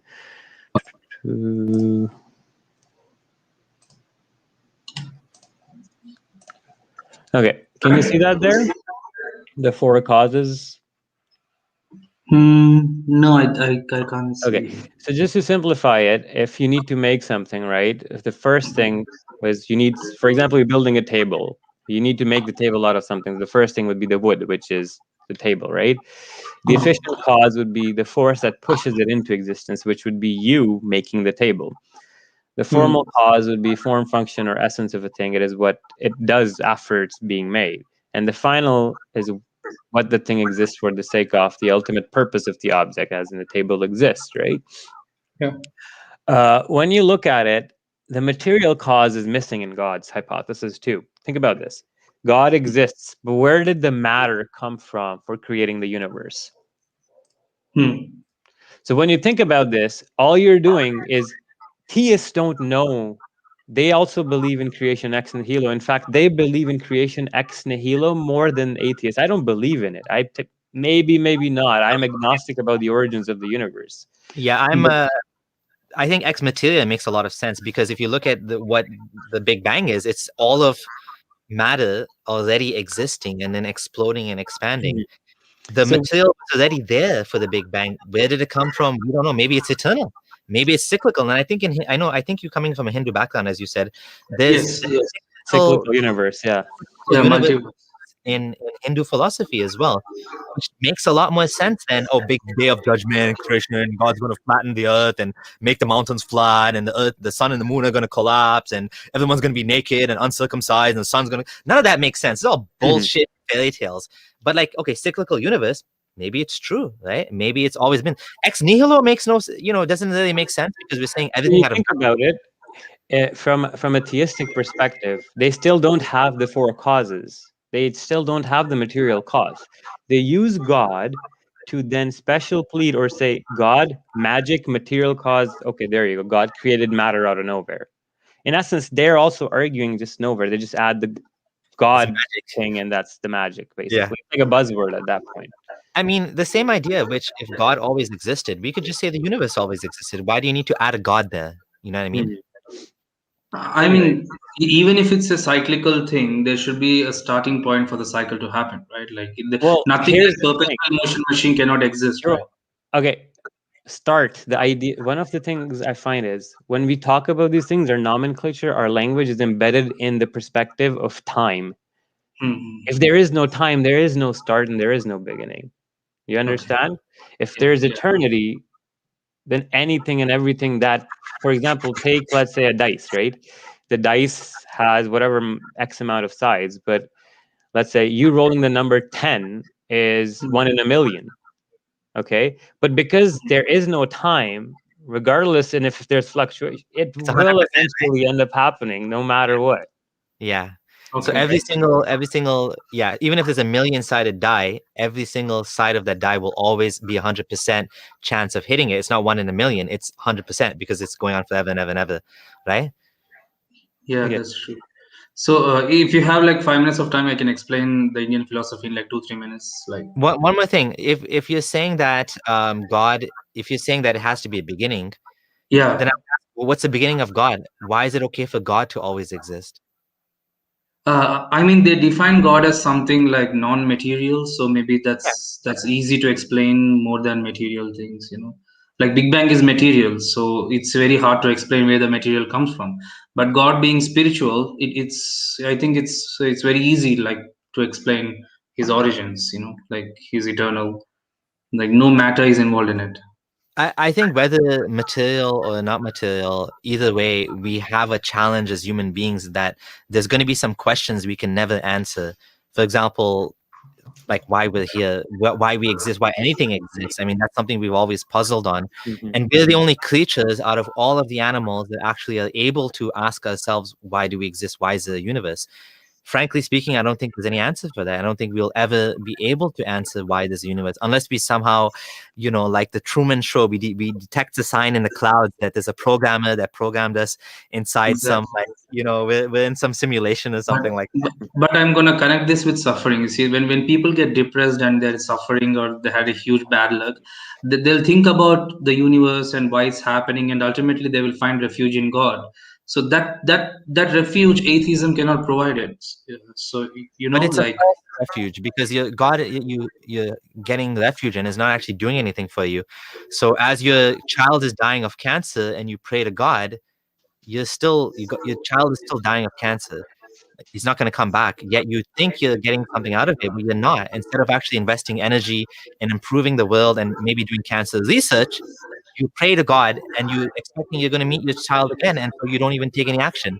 Maybe you do take action, maybe you don't. But the fact is, I think the idea of God poisons, the belief of actually the fact that this world that we have is the only world and the only short life that we have. But in terms of like explaining Hindu philosophy, I'm going to have to pass on that because we do have okay, two other people waiting. sure, no problem. I And just wanted to show one thing here, just talking about predestination. If you can see that there's, in the second one here, you see that Adam and Moses were arguing. Moses said to Adam, "You are Adam, whose mistake expelled you from paradise." Adam said to him, "You are Moses, whom Allah selected," and spoke directly. "Yet you blame me for a thing which had already been written in my fate before my creation." So Allah had purposefully made this whole plan out that Adam is going to eat from the fruit and whatnot. So they're arguing, and the prophets themselves are like, this makes no sense from a theological perspective of free will. It's a big problem now. Why is Allah making Adam ask forgiveness from him then? That's The true. whole point. If Like he Moses knows is all blaming the Yeah, he knows all the options and he knows what the man chooses and he knows what will be the consequences. So it's not really a free will, you know. It's like yeah, pre-planned this thing. like, can and I? the explicit argument between Moses and Adam brings it forth where Moses literally says, uh, "You blame me for a thing which had already been written in my fate before my creation." Adam is telling Moses that. So the whole original sin thing, it was orchestrated by Allah, right? So it makes, from a theological perspective, no sense. I just want to add one more thing, which is I forgot my point now. I saw some silly comment and I forgot what I was gonna say. Okay, never mind. Okay. Thanks for your call. Thank you. Thank you. Yeah, thank you. Okay, bye. Oh yeah, I remember what I was gonna say. Okay, but you can go. That's fine. What I wanted to say is a lot of people misunderstand. I should have kept him on, anyways. A lot of people misunderstand what it means to be agnostic and atheist. Most agnostics are also atheist. Agnostic doesn't mean that you are like a half atheist or something, or like a baby atheist. Agnosticism and atheism talk about two different things. Gnosticism is whether you know. Theism is whether you believe. So for a theist is someone who believes in God. Atheist is someone who doesn't believe in God. Agnostic is someone that who knows or doesn't know. So most agnostics are atheists, agnostic atheists. There are also agnostic theists. Like maybe my parents would be considered agnostic theists. They believe in God, but they're also, skeptical, the agnostic, the questioning. Most agnostics tend to be atheists. So just wanted to clarify that it's not a spectrum. It's more like there's two levels of you can be agnostic theist, agnostic atheist. You know what I mean? You can be agnostic atheist, Gnostic. You can't really be a Gnostic atheist because you can't really know there's no God, because you're knowing something that you're like, that's not true. So that's not likely to be the case. But usually you would say agnostic and atheist are both attributes. So I'm agnostic atheist. I wouldn't be just agnostic. It's not just agnostic or just atheist. Just want to clarify. Anyways, thanks for your call. Okay, Abdullah, we gotta get finishing up. So just quickly, Asif. Hello. I'm gonna talk, yeah? Hi.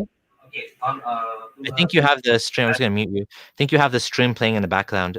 You need to join the. Hello, Pick Progress. Hello. Can you guys hear me? Yes. Yeah. How's it going? Yeah, I've been watching Abdullah Samir for some time now. I would call myself a recent atheist, but I'm still like teetering over the line. Okay. I don't really want to let go of Islam, but like the obvious things, they don't really make sense, and they're not really like very inviting. The child molestation and the slavery part and everything in between. One thing I would like to say that have you guys ever heard about the guy Daniel Haqiqatjou? How come haven't you debated that guy? Like I saw one of his debates with Ridwan, and he like completely destroyed him. In my opinion, I'm not saying that Ridwan was presenting weak. I mean, he was presenting weak arguments, but he was also very anxious and not very convincing. Yeah, some people are not good at debates. I think that's a problem. Some people, sometimes are not prepared or not really understanding what they need to research before doing it. I know Ridwan, I don't think did that well in that case, in that particular debate. Maybe he wasn't expecting the, like Pikachu, Haqiqatjou had some specific like references which he brought up in the stream, and because he's bringing it up for the first time, apostate prophet didn't know about these specific studies or whatever, and he wasn't expecting to be bringing up studies and stuff like that. I don't know, maybe one day we'll debate him, one of us or either of us. I haven't really considered it. It would be interesting, I guess, at some point. Debate's not really my thing. I'll explain my strategy if I were to debate him. So firstly, the thing is, like, he comes from a Shia background, became Sunni, and he's very orthodox, as in very strict and very unapologetic with his views. So yeah, that's the thing I was. I would just open. I wouldn't even say a word. I would just open the books, the classical books of fiqh, and just be like, this guy says kill ex-Muslims, wherever, all of these things, like the unsheatheded sword, al-salim al-maslul, shatim al-rasul, or reliance of the traveler, or ash-shifa by Qadi Iyad, and confront them in the face with these verdicts, and he has nowhere to go. He has to either acknowledge them, that he believes in them, or he can disown all of his classical scholarship. That's the problem I feel like we need to do, is instead of half of the problems, we don't even need to debate these people. We just need to show them their own books and then have him explain it to us. And Yeah, but honestly, that will get the half thing the work about done. that guy is that he can come up with an explanation for everything, and it's the thing of like I am not like in my own mind very skilled enough to come up with counterpoints in my own head. So the only choice I have left is just to agree with him.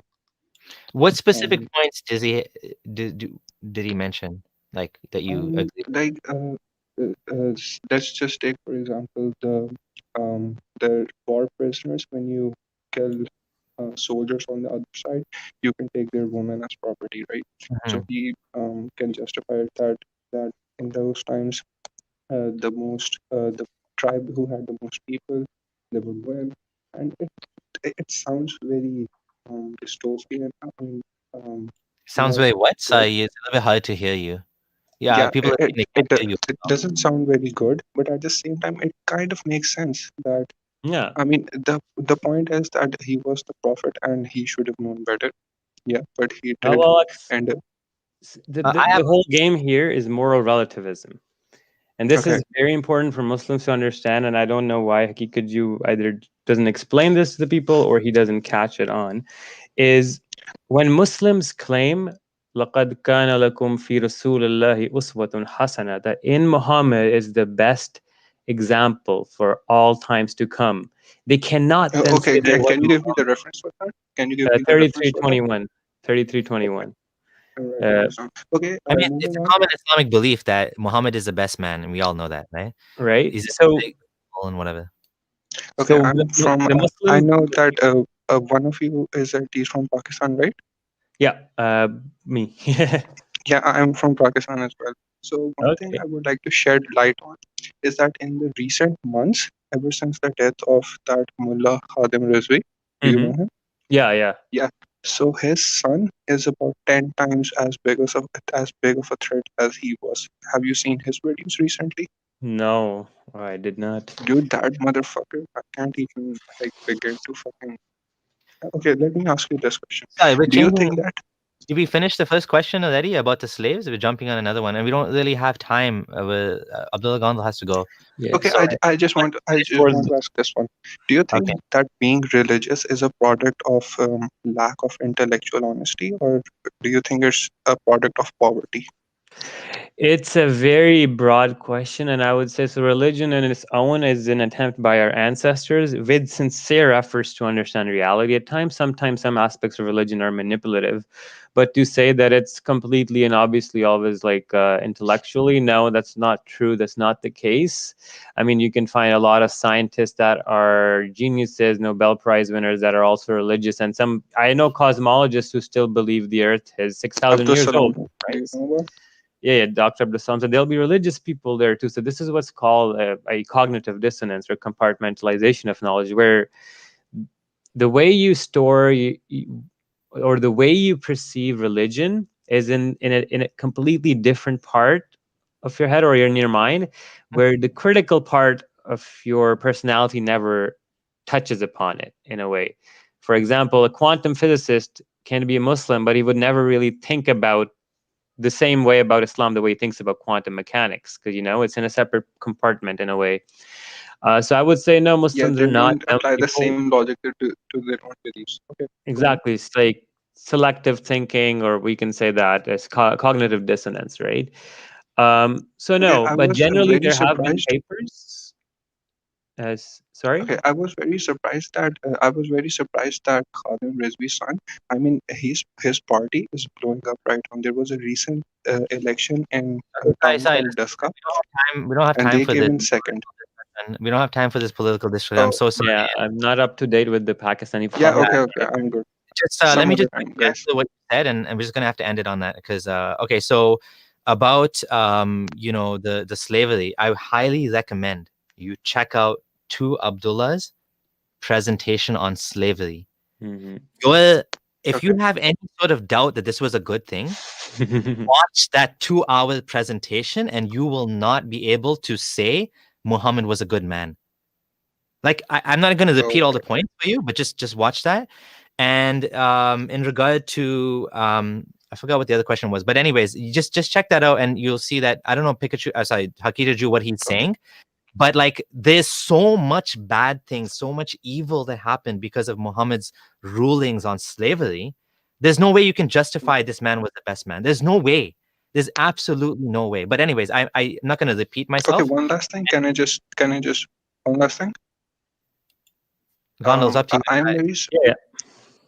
I'm very Okay, go. surprised that these people aren't being taken down on YouTube, because they are like publicly calling for chopping off heads of blasphemers.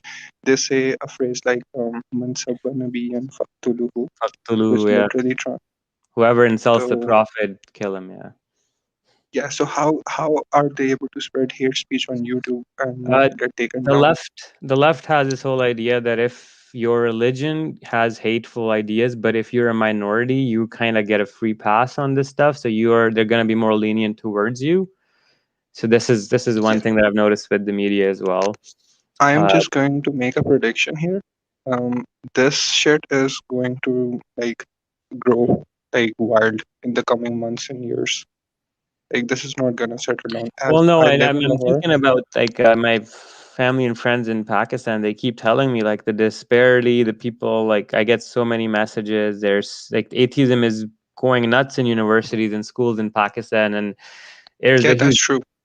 exactly. Like I know, so like half men. Honestly, like all my class, I found out last year that more than half of them are atheists. Like my classmates from high school, half of my team, my I Islamic have studies seen teachers some are people atheists. actually Come on. go the other way as well, but I haven't Mhm. really talked to them or Yeah. asked them for their rationality.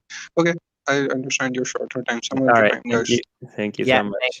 thanks. Bye. Hmm. All right. I'm not going to add anybody else because we're out of Yeah. time. Just add some concluding comments and we'll end it at that. And I'll just go first.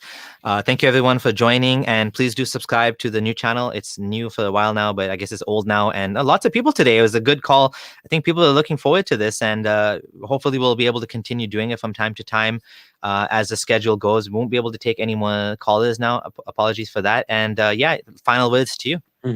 So I just want to show you guys what I've been up to the past 2-3 months. So what you're looking, I don't know if you guys can see it clearly, but these are about 170 items.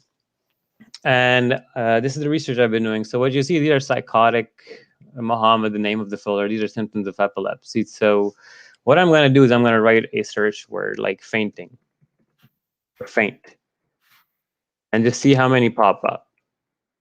These are the references just for the word fainting at Muhammad. To show you, let's see. Well, yeah, let's take this one.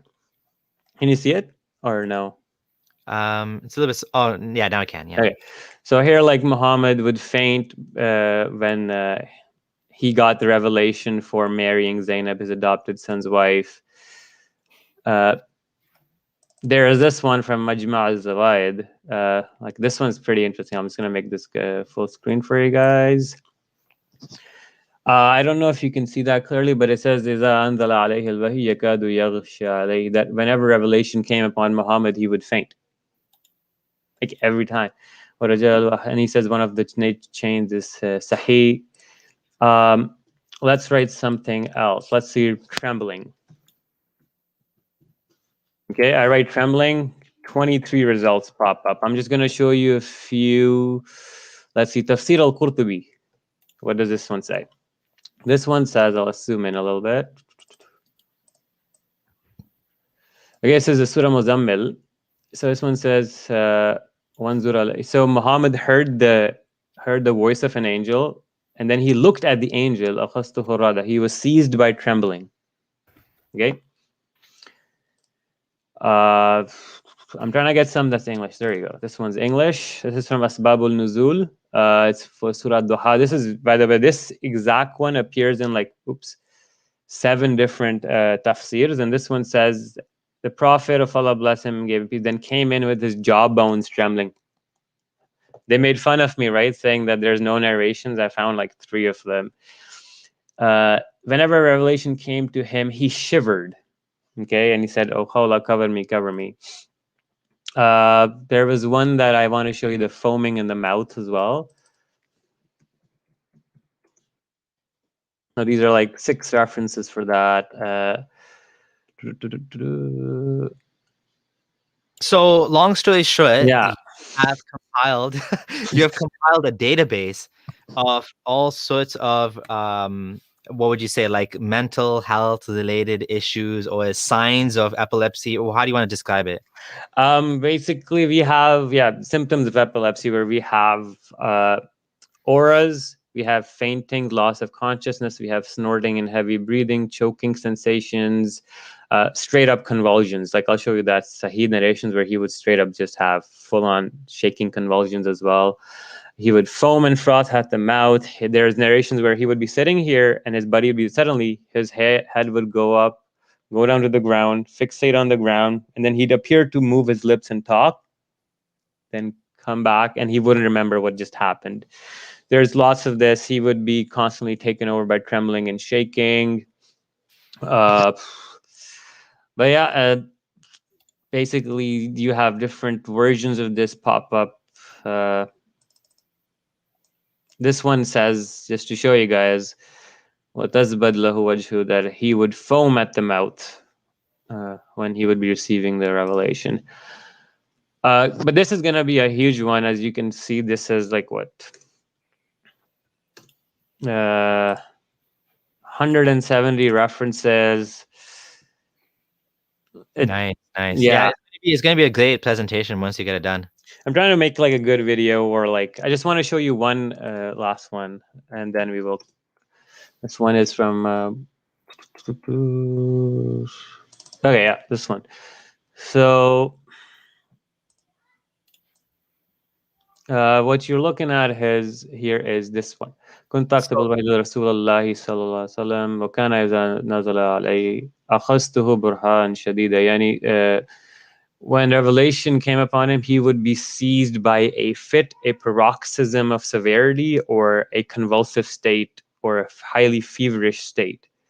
And then it goes, and he would start sweating, and then he'd also make the sounds and whatnot. But yeah, this one also is 2, 3, 3, and it talks about the sanad and whatnot. And Suyuti said, وَرَجَالُهُ مَوْثِقُونَ, that this is in fact Sahih Hadith. So anyways, let's save this for the presentation. Yeah. Because it'll be more interesting, I think, when we add the commentary and we show it with exactly explanation and put it in its proper place and all that. Mm-hmm. But yeah, any final words for today? Circus of Islam number 3 plus lots of calls. It was a good show. I have blocked One Dawah because he's being a real jerk as usual. He's on his Twitter bragging about how I'm so scared of him. Honestly, people spend all the energy talking about drama like this. You know they're not engaging in good faith. Like, I want to engage with people like Jalal, who calls in, and I knew already One Dawah. I remember that I had a bad experience with this guy. But like Jalal, he comes on and he's asking us questions. We're having a conversation. We're respectful of each other. That's the type of content that I want to encourage, not this like Muhammad hijab, shouting at speakers corner, like shouting over each other, or like the way he does debates where he basically strawmans, he strawman David Wood and misrepresented what he was saying multiple times. These type of people, like, they're not, like, who wants to engage with people like that? And if someone's going to say, well, you also did some shitty things, he brought up the George Floyd. I made this dumb joke on Twitter where I said Muhammad was, choked in the cave by the angel. And I realized after that it was disrespectful to George Floyd and the fact that he died and the whole, movement of Black Lives Matter. So I apologize for it. In no way I was actually being disrespectful to that, but I was making a dumb joke about Muhammad. That's all it was. Right? It was a petty joke. But anyways, the point is, like, there's engagement.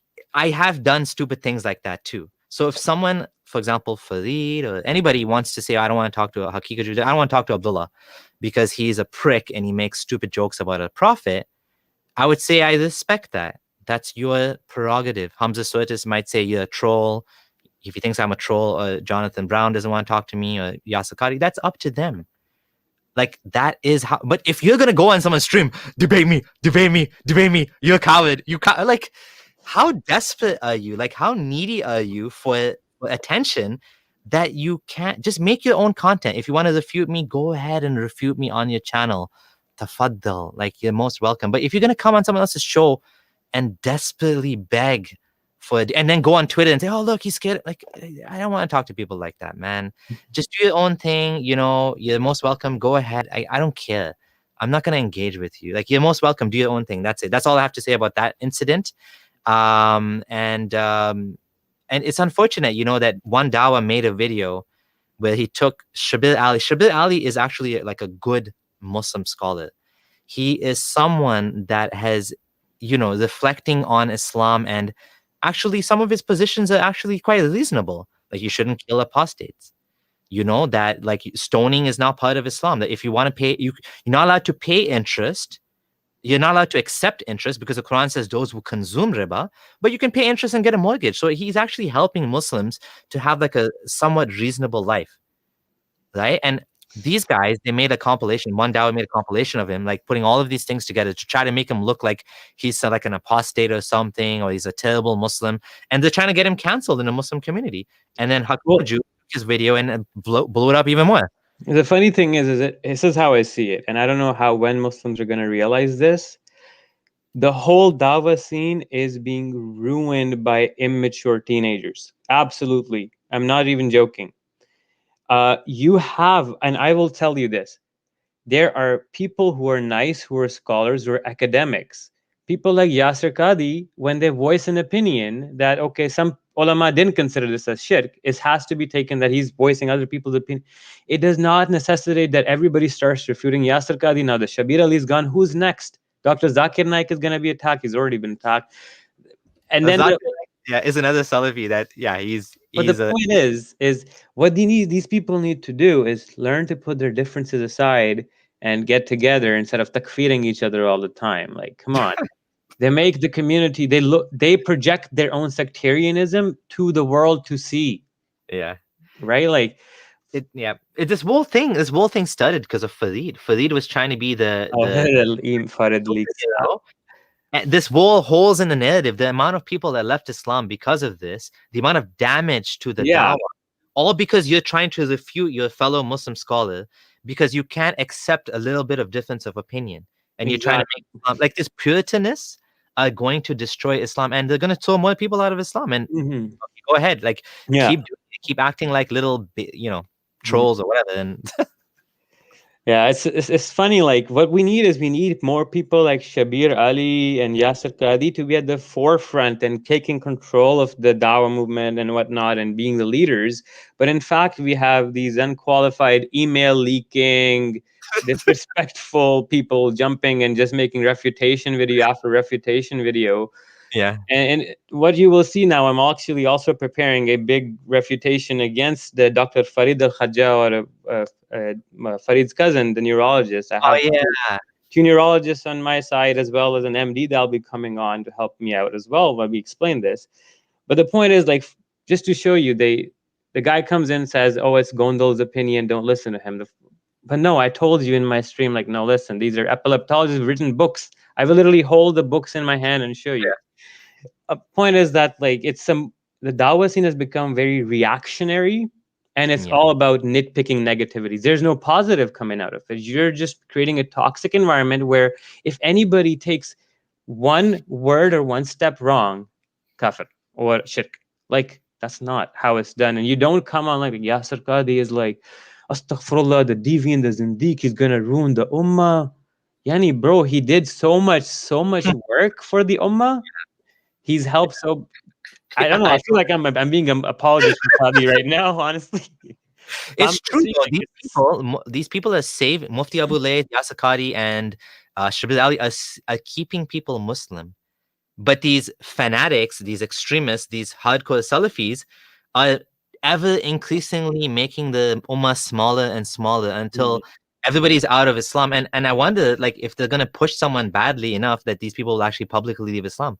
I don't know. Maybe the day's going to come where they like attack like Shabir Ali, and Shabir Ali's like, I don't want anything to do with you guys. It's this weird idea of, like, the ghuraba concept that over time the righteous people will like reduce, and it'll be like holding a coal in your hand, and you'll be the ghuraba and the door of fitna. So they have this weird mentality of self-righteousness where, like, okay, anybody is gonna say anything like remotely off the manhaj, takfir. It's just, it's like, I feel bad. What I'm trying to say is, even as an ex-Muslim, I know that the Muslim community has scholars and individuals that are more mature and should be representing the Muslim community in a much more fair manner. Like these Ali Dawahs, these Muhammad hijabs, honestly, they're only famous on YouTube. Most of the people, the ulama, the sheikhs at the mosque, they're not like these guys. They're decent, mature people. Yeah. They don't behave in, and like, especially people like Dr. Yasser Qadi. Like, even though I disagree with him, he's still a scholar. And for them to pick on his evolution as a person over 20 years, like his facial look change and whatnot, it's immature, you know? Like Muslim Twitter, Muslim YouTube become obsessed with, like, even against us, all they do is they keep making memes about us. They don't really engage, they're just memes. You're this, I'm a donkey, and you're you're something, and this is the problem, right? And well, they're giving us free publicity. Anyways. Like, and you'll notice that people like that, the type of crowd they have this like immature loser crowd, debunked, wrecked, you know, this type of people. So it is what it is. If that's the audience they want to build, I mean, they can build that. I don't really care. I think people do need to understand that everyone, Muslim and non-Muslim, has a right to decide who to engage with. Like, it just sometimes you wonder though, like when you know, sometimes we do have a right to call out people when they say we're inviting atheists to call in. Like, for example, the SC Dawah or Hamza's Den has an open call-in show, and they explicitly only allow white atheists and not ex-Muslim atheists. You can ask, why are you guys not allowing us to call in? I mean, that's like, I allowed One Dawah to come, and then he started being again grandstanding, no content, no actual substance. That I'm like, okay, I don't want to talk to you. But I wasn't going to do that. I was going to call, you know, Hamza's Den. A Muslim asked me to call in. I was going to ask him a question about apostasy, and I would have engaged with them. And there was there's an all-star team, man. They had Muhammad Hijab, Hamza Soetis, Subur. They had Mansoor. They had a bunch of people that they have way more experience than me in having these conversations and debates. I barely talk to Muslims because Muslims don't call. Not many Muslims don't call in. These guys are in speaker's corner. They would have outgunned me for sure, 6 versus 1. Yet still, they didn't want me to call. Now that you got to wonder. It didn't even give me a chance. Like, okay, if I showed up and said, "Why are you guys scared of me?" Okay, if they kick me out, I would expect that. But to kind of so sometimes we do have a point that there is a question to be asked: why are you guys scared, or why are you guys avoiding this? But when you have people like this that are just being petty, and last time as well, we allowed some guy to come to call in, and the first question he asked Gondal, "Why are you running away?" I'm like, this is the type of people that call in. Like, we're allowing you to call in and you're asking why we're running away. Does that make any sense? You're here. Use that. Like, you could have asked a question about miracles or something, right? Like, use the platform to your benefit. And anyways, I think we've gone on for too long. I apologize for keeping you and everyone else, for whoever was been here from the beginning. Thank you guys, all of you guys, and hopefully we'll have another one soon. And stay safe, and see you later. Bye. Bye.